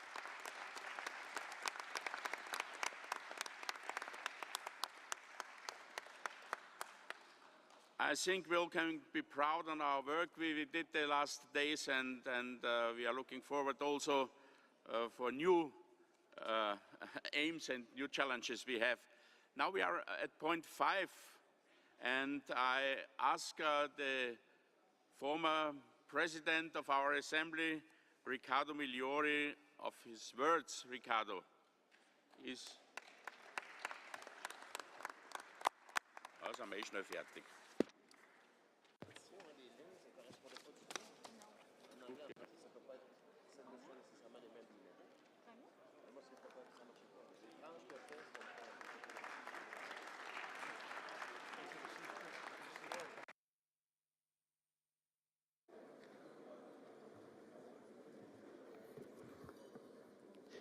Cari amici, innanzitutto un ringraziamento per l'invito e un ringraziamento vero e sincero a Wolfgang per l'entusiasmo con il quale ha svolto questo non semplice lavoro nel corso di questi mesi. L'anno scorso a Monaco, quando fui eletto Presidente dell'Assemblea, e oggi mi sembra molto lontano quel giorno, pensavo che oggi vi avrei detto tutto quello che si era fatto durante l'anno. E invece sono qui a dirvi soprattutto quello che non è stato fatto, e mi scuso molto per questo fatto, ma la democrazia è anche mobilità delle élite, è cambio delle leadership, e il fatto che oggi si elegga un nuovo Presidente è comunque positivo. Io sarò, se lo riterrà opportuno, al suo servizio. Gli auguro di avere quella continuità e quella unità che io non ho potuto avere. Ringrazio anche molto per queste giornate l'amico Enen, perché insieme a lui abbiamo vissuto momenti importanti lungo la frontiera con la Siria, abbiamo portato la nostra assemblea là dove vi era molta sofferenza, la sofferenza dei rifugiati, e lui ha sognato queste giornate come poi si sono effettivamente svolte, e non sempre i sogni si avverano. In questo caso si sono avverati, e devo ringraziare, penso a nome di tutti, gli amici turchi per quello che hanno fatto in questi giorni per noi e per l'Assemblea parlamentare. Io non ero molto convinto di fare questo intervento, lo faccio soprattutto perché una persona mi ha detto: è bene che tu dica, in un momento come quello di Helsinki +40, nel quale servono riflessioni, servono momenti di progettazione, quello che tu pensi. E vorrei dirvi molto brevemente quello che io penso. Noi siamo di fronte a una svolta. La riflessione fondamentale è questa: se l'OSCE serve ancora e se la nostra Assemblea parlamentare ha ancora un ruolo, e non è una questione di poco conto. Vorrei darvi il mio parere, anche per essere ricordato non per atti eventuali di nervosismo, ma per un contributo serio al nostro futuro, se lo avremo. Io spero che lo avremo.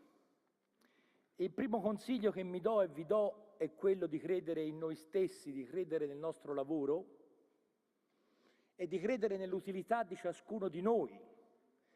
John Kennedy, parlando ai giovani americani ebbe a dire: non chiedete mai cosa l'America può fare per voi, ma cosa voi potete fare per l'America, e questo vale anche per la nostra Assemblea. Non dobbiamo chiederci cosa l'OSCE può fare per noi o l'Assemblea parlamentare, ma cosa noi possiamo fare per l'Assemblea parlamentare, perché è qui che si misura il tasso di utilità della nostra organizzazione. Io a volte, qualche collega mi dice: sottolinei troppo spesso che noi rappresentiamo 1 miliardo di persone, ma non possiamo sentirci in colpa di questo. Noi siamo la più grande assemblea parlamentare del mondo e non possiamo dimenticarcelo, perché abbiamo delle responsabilità. Abbiamo tali e tante responsabilità, e io le ho sentite nel corso di questi mesi, che vorrei in qualche modo evitare di essere il Palio di Siena. Vedete, ieri si è corsa una grande gara, si corre da 6 secoli. Nella città di Siena i cavalli delle varie zone della città si scontrano tra loro, fanno una grande gara, e per 15-20 giorni a Siena non si parla altro che di questo. Ecco, noi dobbiamo evitare di essere il Palio di Siena. Troppe volte per noi è più importante quello che si dice a Vienna o a Varsavia di quello che si dice nel Nagorno-Karabakh. Dobbiamo avere questa capacità di essere ambiziosi circa le nostre possibilità. E questo è il secondo consiglio che vorrei darvi e darmi. Io ero un giovane conservatore con spirito rivoluzionario. Oggi, alla fine della mia vita politica, sono sempre più conservatore, ma ho anche sempre più spirito rivoluzionario. E vorrei citarvi una poesia di San Francesco, che fu un grande politico oltre che un grande santo. San Francesco dice: Signore, dammi la forza di cambiare le cose che si possono cambiare. Dammi la pazienza di accettare le cose che non si possono cambiare. Dammi soprattutto l'intelligenza di capire quali sono le prime e quali sono le seconde. Ecco, noi dovremo applicare questa preghiera di San Francesco. Molte cose che si possono cambiare, noi le dobbiamo assolutamente cambiare, avendo in noi la forza di poterlo fare, credendo in questa grande assemblea, che è nata per fare grandi cose, non per fare delle piccole cose. Vedete, c'è questa bellissima poesia di Rudyard Kipling, If, che tutti noi conosciamo, Se. A un certo punto dice: se saprai riempire il minuto inesorabile dando valore a ogni secondo, ognuno di quei 60 secondi, tuo sarà il mondo e tutto ciò che esso contiene. Noi dobbiamo utilizzare bene, molto bene, il nostro tempo, e lo utilizzeremo. Io vi ringrazio molto per l'amicizia, per l'esperienza che ho fatto insieme a voi, e alla fin fine il mio messaggio è molto semplice. Io sono sicuro che noi abbiamo le ali, sono sicuro che le nostre ali sono grandi, forti, e per questo sono sicuro che prima o poi voleremo molto in alto. Grazie per l'attenzione.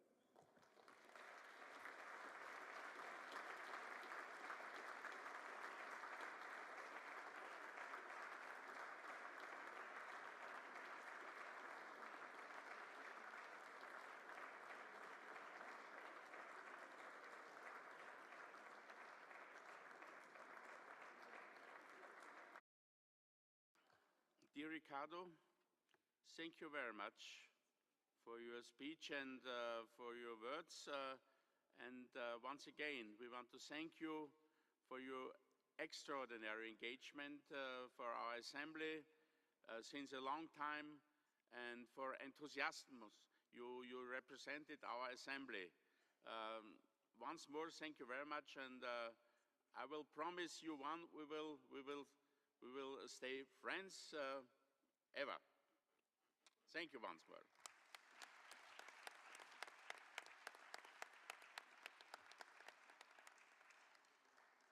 Now we are at point 6 in our agenda, report by the Treasurer. I call now Mr. Roberto Patelli to present the report. I'm pleased to tell you, dear colleagues, that at the meeting on Saturday, 29th June, the Standing Committee unanimously approved the budget for the next financial year, starting on 1st October 2013. Roberto, you have the floor, please. Thank you. Thank you, Mr. President. Ladies and gentlemen, dear colleagues, I would like to start by reiterating my thanks to the Turkish Parliament and the head of the Turkish delegation, Mr. Unen, for the support provided to our organization by hosting this annual session in this extraordinary city of Istanbul, one of the capitals of the world. My sincere gratitude also to all those member parliaments that have hosted and will host assembly meetings and events. We need the support of our parliaments to ensure the continuity of our work by hosting our meetings. And I welcome, therefore, the invitation of Azerbaijan, Switzerland, and Finland for the coming meetings. The Assembly functions in an extremely cost-effective way, but we need the solidarity of national delegations to ensure that the Assembly can continue its program of activities and meetings. As Treasurer, I will take upon myself in the coming months to contact those parliaments that have not yet hosted the Assembly to encourage them to do so. I would also like to thank once again the Danish Parliament, and in particular the head of the Danish delegation, Mr. Peter Jensen, for providing for our offices in Copenhagen. Denmark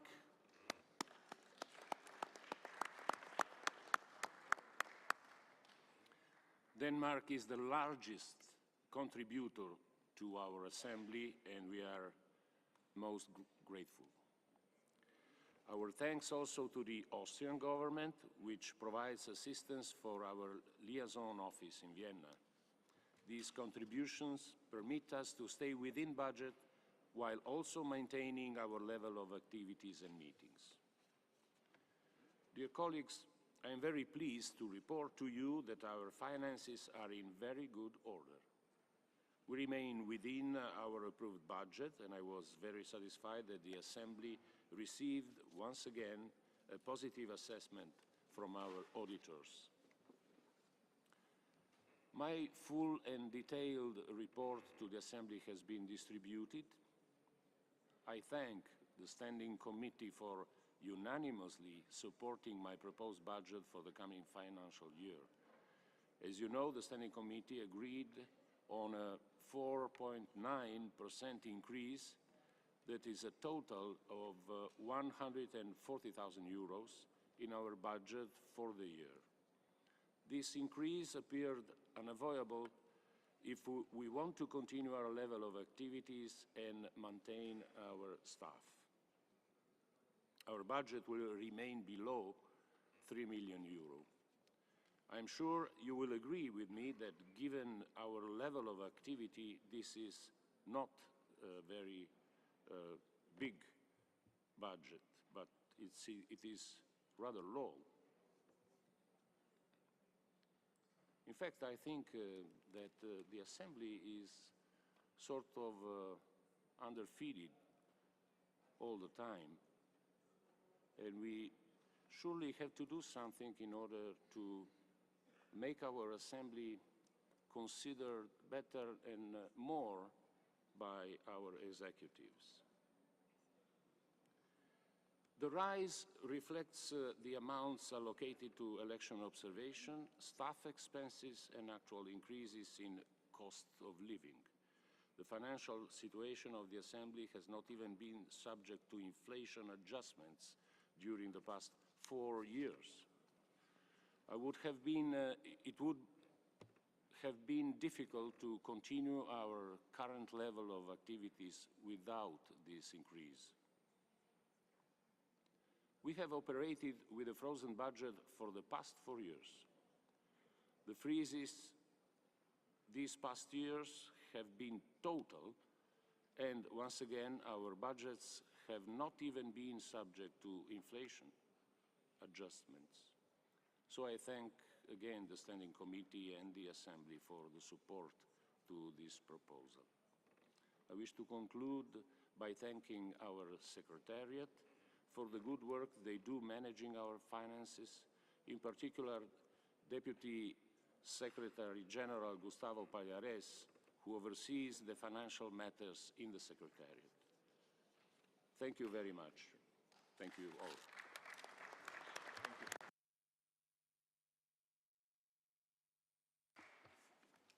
Thank you very much, dear friend Roberto, for your excellent job you did, and I'm convinced you will do in the future. And I wish you the best, and I'm also very happy that the budget was agreed unanimously in the Standing Committee, so we have the basic for our work also for the next year. Dear colleagues, we are at the point 7. Now I will call our Secretary General, Mr. Spencer Oliver, to present his report.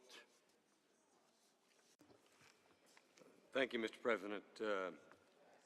As you all probably know, I have distributed my report in 6 languages for several days, and I reported to the Standing Committee, so I won't take your time by reading the report again. I will commend it to you. I want to thank Roberto Battelli for his strong support for the Secretariat and for the work that we do, and for the small increase in our budget, which is certainly, I think, well-deserved by hardworking staff. I certainly want to thank our Turkish host, particularly Emin Onan, for the great work that they have done here, not just the past few days, but for the past 2 years, because organizing one of these meetings takes a lot of time and a lot of hard work, and it's also an expensive undertaking, regardless of the fact that 700 people come and spend a lot of money in their shops and contribute to the economy. It is a major undertaking, and they have earlier in the week this building was full of people running around, putting up signs, adjusting seats, establishing microphones, doing all the things that facilitate the discussions that you've had here for the past few days. I also need to thank, as I always do, our British clerks. They come here every year to put together our annual session and to manage the debates in the committees and in the plenary. They are the best in the world, and without them we really could not do the work that we do. I also want to thank our translators and interpreters who've been here for almost a week, translating the documents, all the amendments, the supplemental items, the draft resolutions. I think that you probably had something like 200 amendments or resolutions to vote on in some way. But this is a great forum because it encompasses such a wide variety of not only countries, but views. So you're from the Far East, the Far West, the North, the South. They come here and debate with passion and with reason, and this is the only place where that happens. And the result is this Copenhagen, not Copenhagen, the document of Istanbul, which will be forwarded now to all of your ministers. And I hope that it doesn't just stop there. As President Migliore said, we need to follow up on what we say and what we do with our governments, because this is the only democratic foundation in the OSCE. The Permanent Council, which is the Council of Ambassadors in Vienna, meets behind closed doors. There's no written record of what they say. There's no written record of who objects to anything. And the only thing that the ministers know is what their ambassador tells them in a secret cable. So it's through you that the voice of all of these people from Central Asia and from the Caucasus, from Northern Europe and Southern Europe and Canada and the United States, it's only through you that they hear the democratic voice of the OSCE. So I urge you all not just to acknowledge that this declaration has been given to your ministers, but to ask them what they will do about it and what they can do.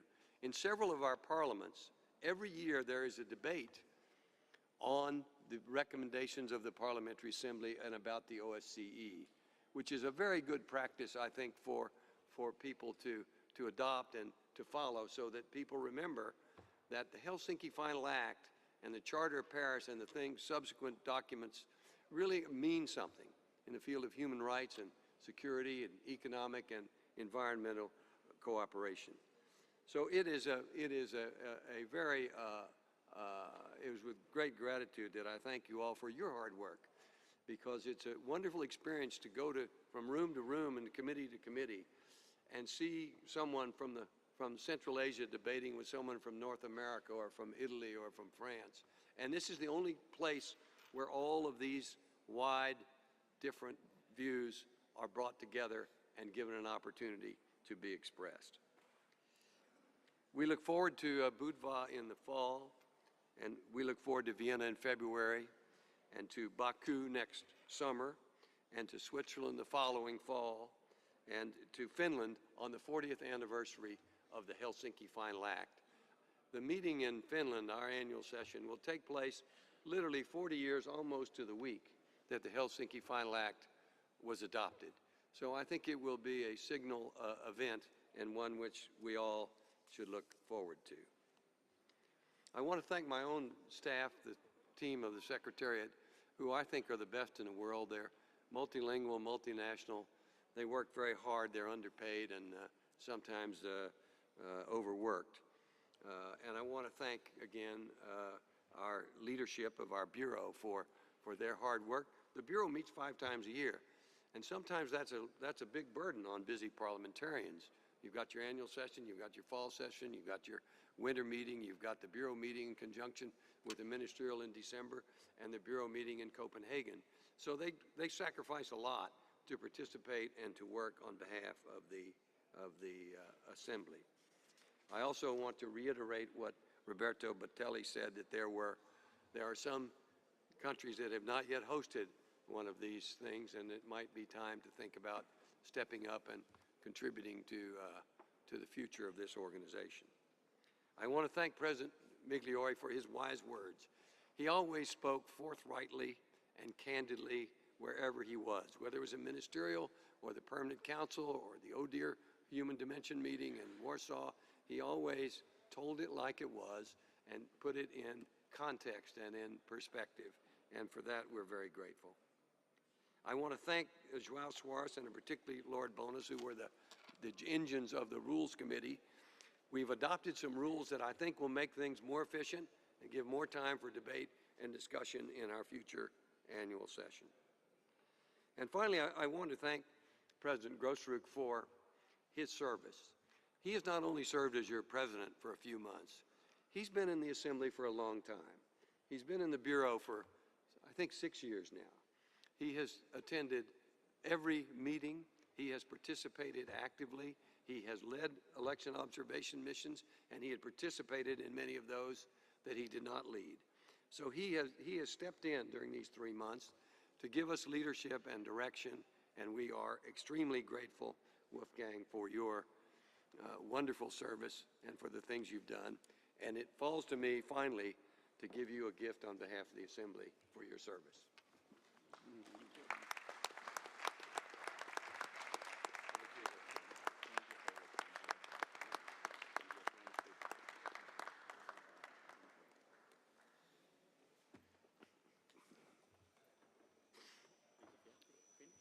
I think we're finished, unless we're waiting for results of the election.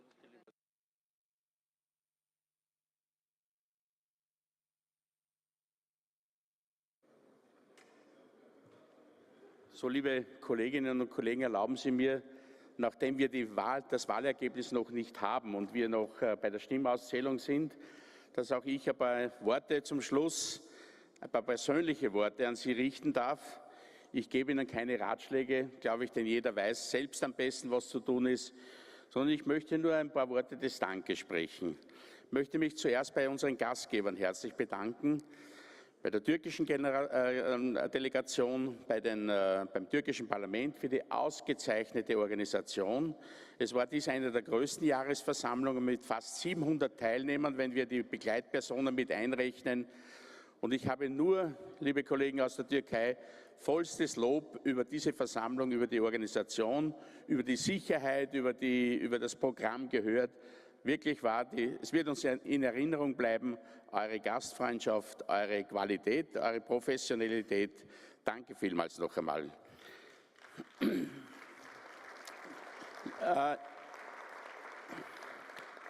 Ich möchte mich auch bei Ihnen, geschätzte Kolleginnen und Kollegen, bedanken für diese 5 Tage, wo wir hier waren, für die Disziplin. Es ist, am Anfang hat man das Gefühl, na, wie wird das gehen? Aber ich glaube, dass wir alle Punkte ordentlich diskutiert haben, fair diskutiert haben, dass verschiedene Meinungen auch fair ausgetauscht wurden und dass wir über das Ergebnis und vor allem über die einstimmige Ergebnis und Annahme der Istanbuler Deklaration uns alle freuen können und wird sicher auch eine Grundlage unserer zukünftigen Arbeit sein. Ich möchte jetzt schon dem neuen Präsidium und dem Präsidenten gratulieren, wer immer es auch ist, und viel Erfolg wünschen und möchte auch den Dolmetschern, die uns die ganzen Tage ganz hervorragend betreut haben, herzlich danken für ihre Qualität und für ihre gute Übersetzung.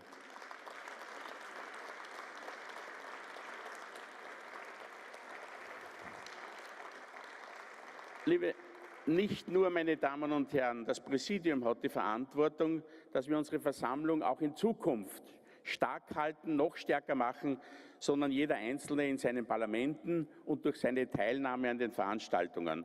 Und ich persönlich bin ganz dankbar, dass ich 16 Jahre bei der OSZE in unserer Familie, wenn ich so sagen darf, mitarbeiten konnte. Ich habe viele Freunde gewonnen aus verschiedensten Ländern und vor allem das Wichtigste, ich habe viel Erfahrung gewonnen. Ich habe erfahren, wie es ist in anderen Ländern, in die man sonst normalerweise nicht kommt, Kasachstan, Aserbaidschan, wo kommt man als Normalbürger nicht hin, dass es dort Menschen gibt, die bemüht sind zu arbeiten, die genauso sind wie du und ich. Und ich glaube, dass wir viel Verständnis gewonnen haben und auch viele Freunde. Und dass wir nicht als Lehrmeister hinkommen in diese Länder, in unsere Mitgliedsländer, sondern ihnen einfach mitzuteilen, unsere Erfahrung, die wir selbst haben und ihnen helfen, auf den Weg, demokratische Strukturen aufzubauen nach der schrecklichen Herrschaft der Kommunisten in diesen Ländern.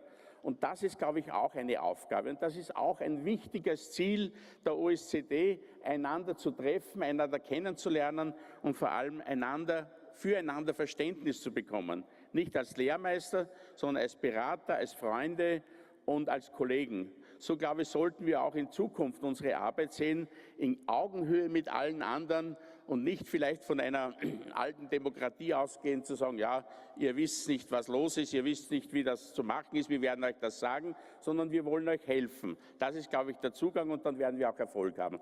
Und genauso, glaube ich, sollte es uns ein Anliegen sein, dass wir die Konflikte, die innerhalb unserer Länder sind, auch friedlich bereinigen. Nicht auf dem Schlachtfeld, nicht durch Soldaten, sondern durch Verhandlungen und Gesprächen. Und wir haben eine Reihe von Konflikten und ich würde mir wünschen, wenn diese bald in Zukunft bereinigt werden, denn es ist nichts schlechter, glaube ich, für die Menschheit und für die Menschen, die dort leben, als immer in Angst zu leben, was wird morgen passieren, was wird übermorgen passieren. Wir können von Europa aus, von Mitteleuropa aus, leicht reden darüber. Wir haben diese Zeit gehabt, aber wir haben jetzt Frieden und ich glaube, dass wir alle dankbar sein können für diesen Frieden, den wir haben und wir würden ihn auch wünschen, allen anderen Mitgliedstaaten, die nicht miteinander in diesem Frieden leben. Und daran, glaube ich, sollte auch die OSZE arbeiten und hier auch den Einsatz einbringen und auch Verständnis dafür. Zum Schluss, meine Damen und Herren, liebe Kolleginnen und Kollegen, Sie wissen, dass ich im Oktober meine politische Laufbahn aufhöre. Ich kandidiere nicht mehr in Österreich zum Nationalrat, deshalb werde ich auch im Oktober dann unsere Versammlung verlassen. Noch einmal, ich bin sehr dankbar und sehr froh, dass ich hier in dieser großen Familie sein durfte, viel Erfahrung gewinnen konnte, und ich bedanke mich persönlich beim Generalsekretär Oliver Spencer für seine Kooperation, für seine qualitative Arbeit, bei Andreas Nodelle, bei Tina Schön, bei allen anderen, die mitgeholfen haben oder mithelfen, dass unsere Arbeit klappt, und vor allem auch bei meinem persönlichen Betreuer aus dem österreichischen Parlament, bei Lukas Mussi, mit dem ich nicht nur dienstlich unterwegs bin, sondern auch persönlich sehr befreundet, eben durch die OSZE auch befreundet worden bin, und auch beim ganz jungen Mitarbeiter, beim Assistenten oder Praktikanten in der OSZE, beim Christian Bautzenberger, der mich die letzten 3-4 Monate sehr intensiv betreut hat. Ich werde keinen Pensionsschock haben, meine Damen und Herren. Meine Enkelkinder warten schon darauf, dass ich sie vom Kindergarten oder von der Schule abhole, dass ich mit ihnen lerne. Also Sie werden sehen, ich habe genug zu tun, aber die Erinnerung, eine schöne Erinnerung an die OSZE wird mir bleiben. Und ich glaube, da kann man zufrieden und befriedigt aufhören. Ich wünsche Ihnen noch einmal alles Gute, wünsche Ihnen viel Erfolg, viel Glück, Persönliches auch. Und jetzt warten wir auf das Wahlergebnis. Dankeschön.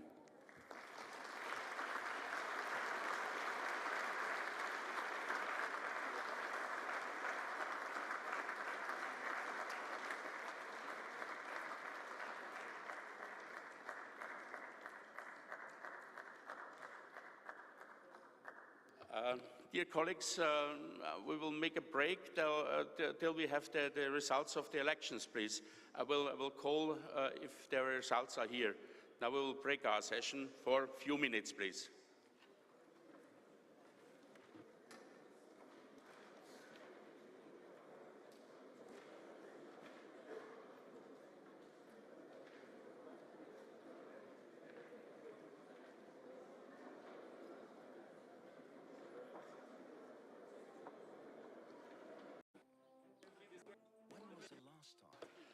Dear colleagues, please take your seats. Lord Bonis will come immediately to announce the results of the elections.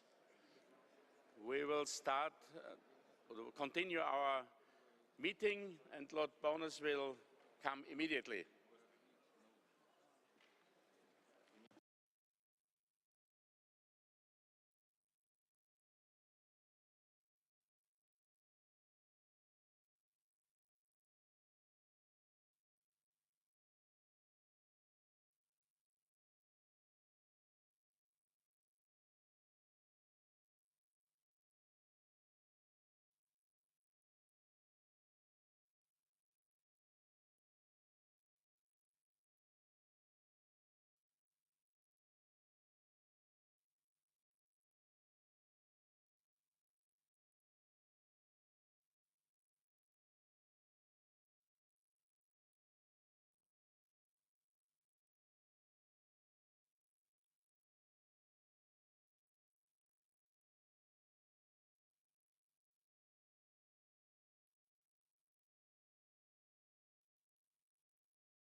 So Lord Bowness is coming, and very interesting to listen to the results. Lord Bowness, I ask you to bring the results of the elections. Please, you have the floor.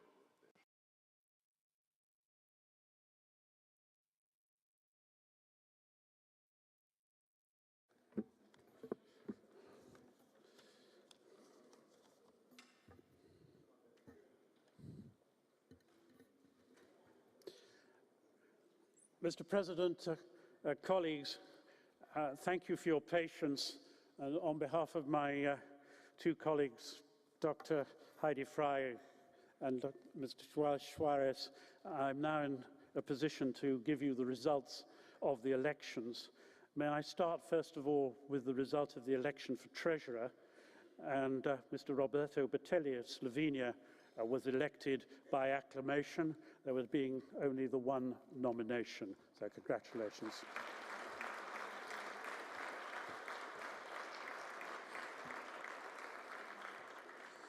And I will now give you the results of the election for vice presidents, and I presume that you would like to hear the number of votes cast for each candidate?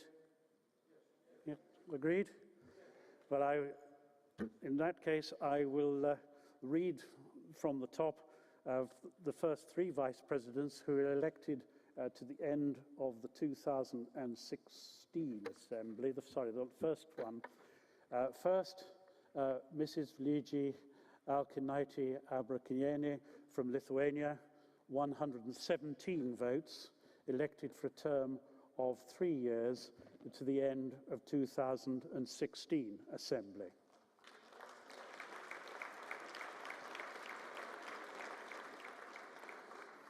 Second, Isabel Pozuelo from Spain with 116 votes, 3 years to the end of the 2015 Assembly. Third, Monsieur Alain Neri, France, 113 votes, 3 years to the end of the 2016 Assembly. The fourth Vice President is Doris Barnett of Germany, 112 votes, 2 years to the end of the 2015 Assembly.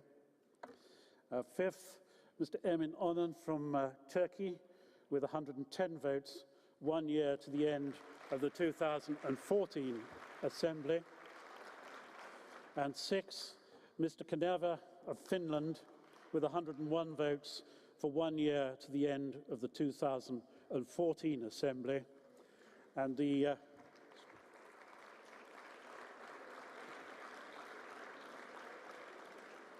seventh candidate, Mr. Dobre of Romania, with 69 votes, who was not elected.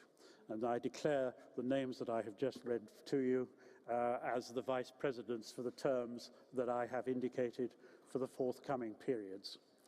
And now, colleagues, the election of the president. I should tell you that there were 201 votes cast. There were 4 spoiled ballot papers, and the votes cast for Mr. Kent Husted of Sweden was 74 votes, and for Mr. Ranko Kripokavic from Montenegro, 123 votes. So I declare Mr. Kripokavic is elected for 1 year to the end of the 2014 Assembly. Thank you very much, Mr. President.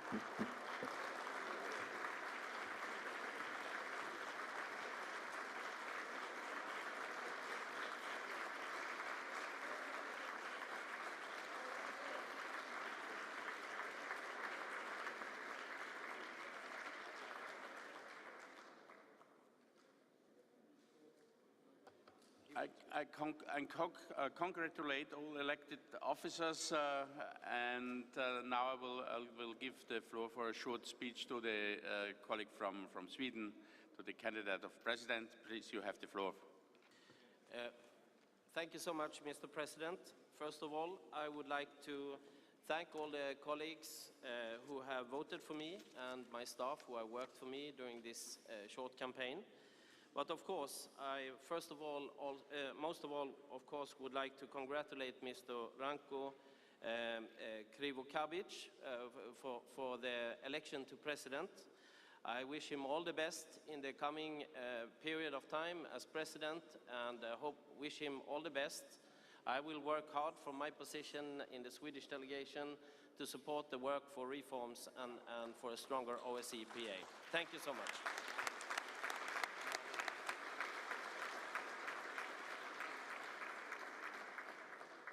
Thank you very much for your friendly and kind words.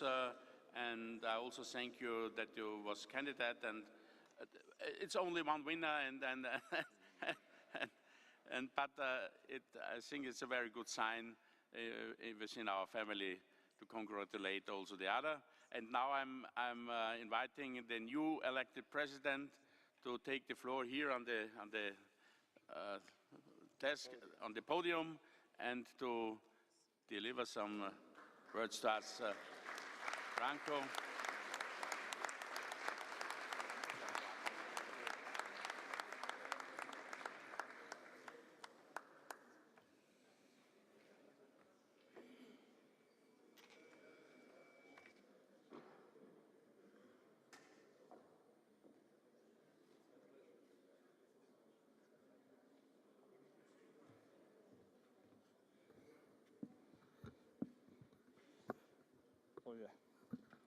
Dear friends, dear parliamentarians, that's our natural function. I'm very grateful for this support, and I know how it's hard that you understand small country which are just regained on international stage, but country which has heritage like this amazing town. Country which collected all types of civilization in the Mediterranean, and country which could understand all types of the beliefs. Today, or those days, we were in excellent guest, in excellent hospitality of Turkey. In the town, many people mentioned two big empires.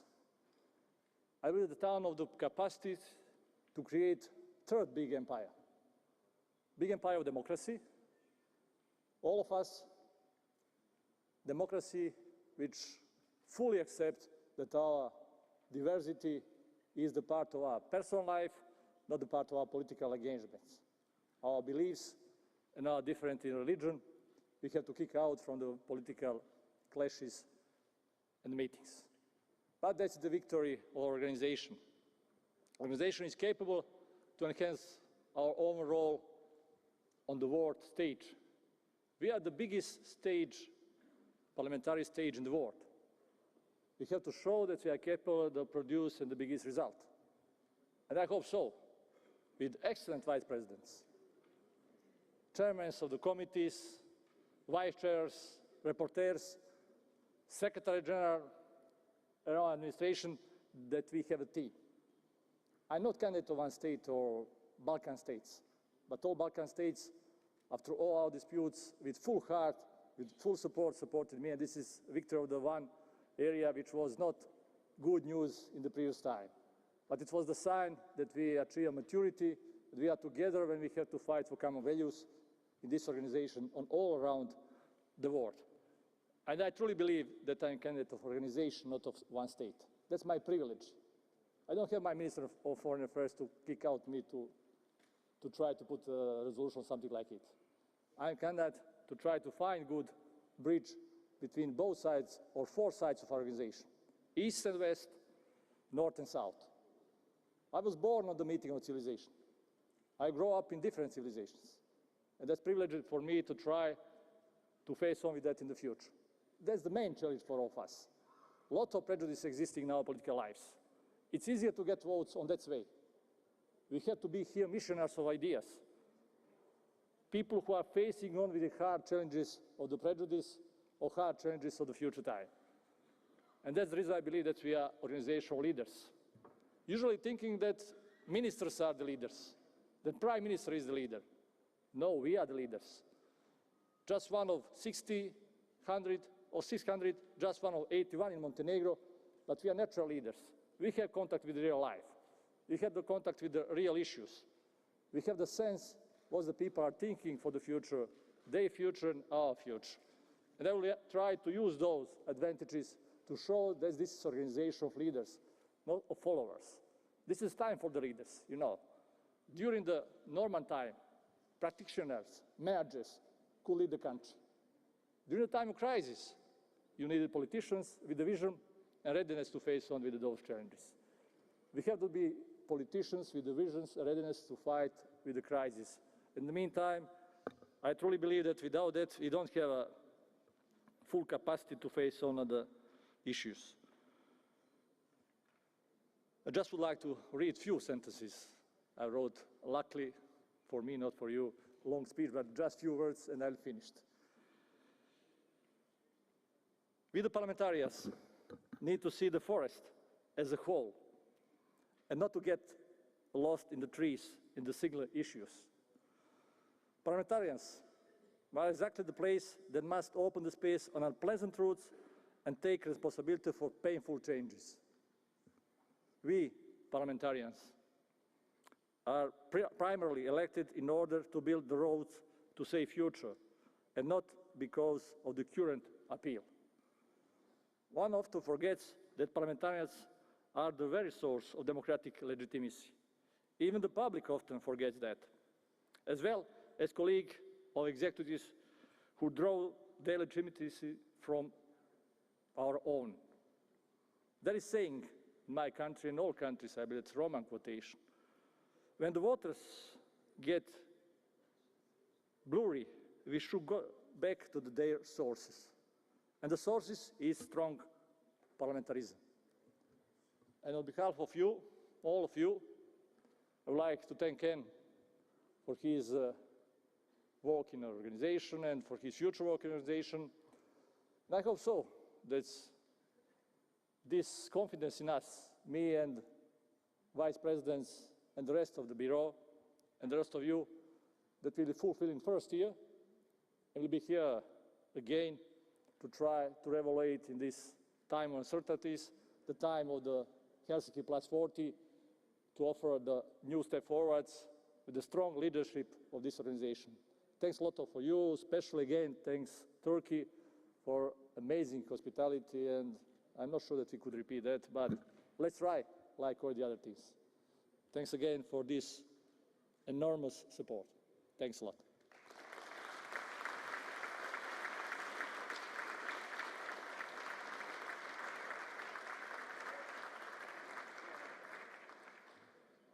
Sorry, I'll not misuse the floor. I forgot the main thing. Many presidents led this organization, 13, I am 14. And that's the line of the stability and perspective of this organization. I had the privilege to meet 7 of them. And all of the 7 was devoted strongly their lives for aims of these organizations. Today has been with us Ricardo and Wolfgang. Wolfgang spent 16 years in these organizations. And I'm, on behalf of all of you, again, especially on behalf of me, but they're just emotion and not evidences, on behalf of you, all evidences in his hard work, to thank him all the best in his life. I'll try to keep them in our common work, former presidents, to try to have the collegium of the presidents, to try to keep continuity and perspective in our hard work. Thanks a lot again, Wolfgang, and all the best, but we not leave you in the pension.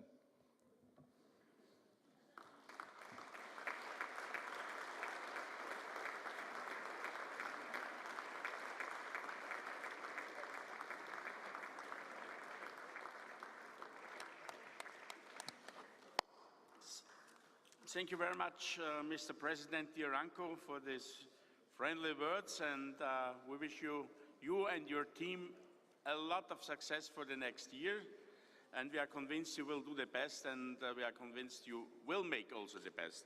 So, dear colleagues, before I close this annual session, allow me once more to thank our Turkish hosts, the interpreters, the International Secretariat, and anyone who has helped to make this session a success.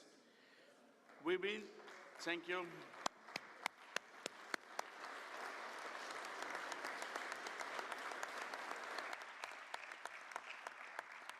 We will meet for the next annual session in Baku in June and July 2014. And it's my pleasure to invite you to a reception immediately after I declared the 22nd annual session of the Assembly closed. The session is closed. We are looking forward for the reception. Thank you. Wow, good job, Wolfgang. Thank you. Oh, you were wonderful. No. I mean, you were very active and pleasant.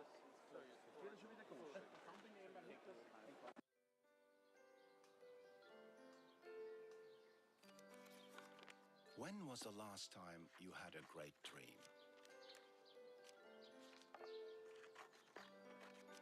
When was the last time you embarked on a journey to change the world?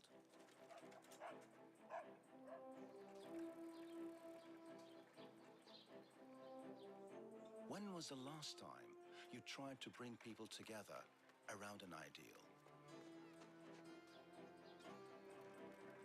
Here's my story. Is it possible to leave a better world for coming generations? To work for people from countries you never heard of? To make thousands of people whom you don't even know share in the same goodness? Everything begins to change once you start believing. Every heart you touch brings you closer to your goal. If you believe, others will too.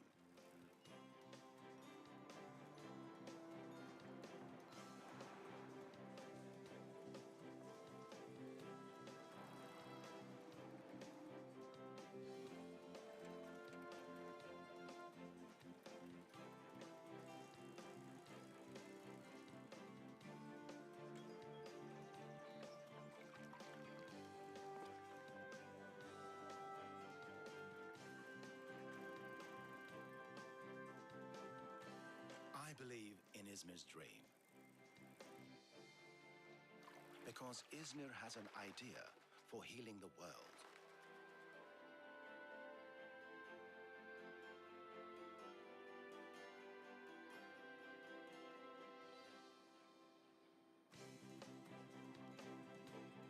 Come and share Izmir's goal.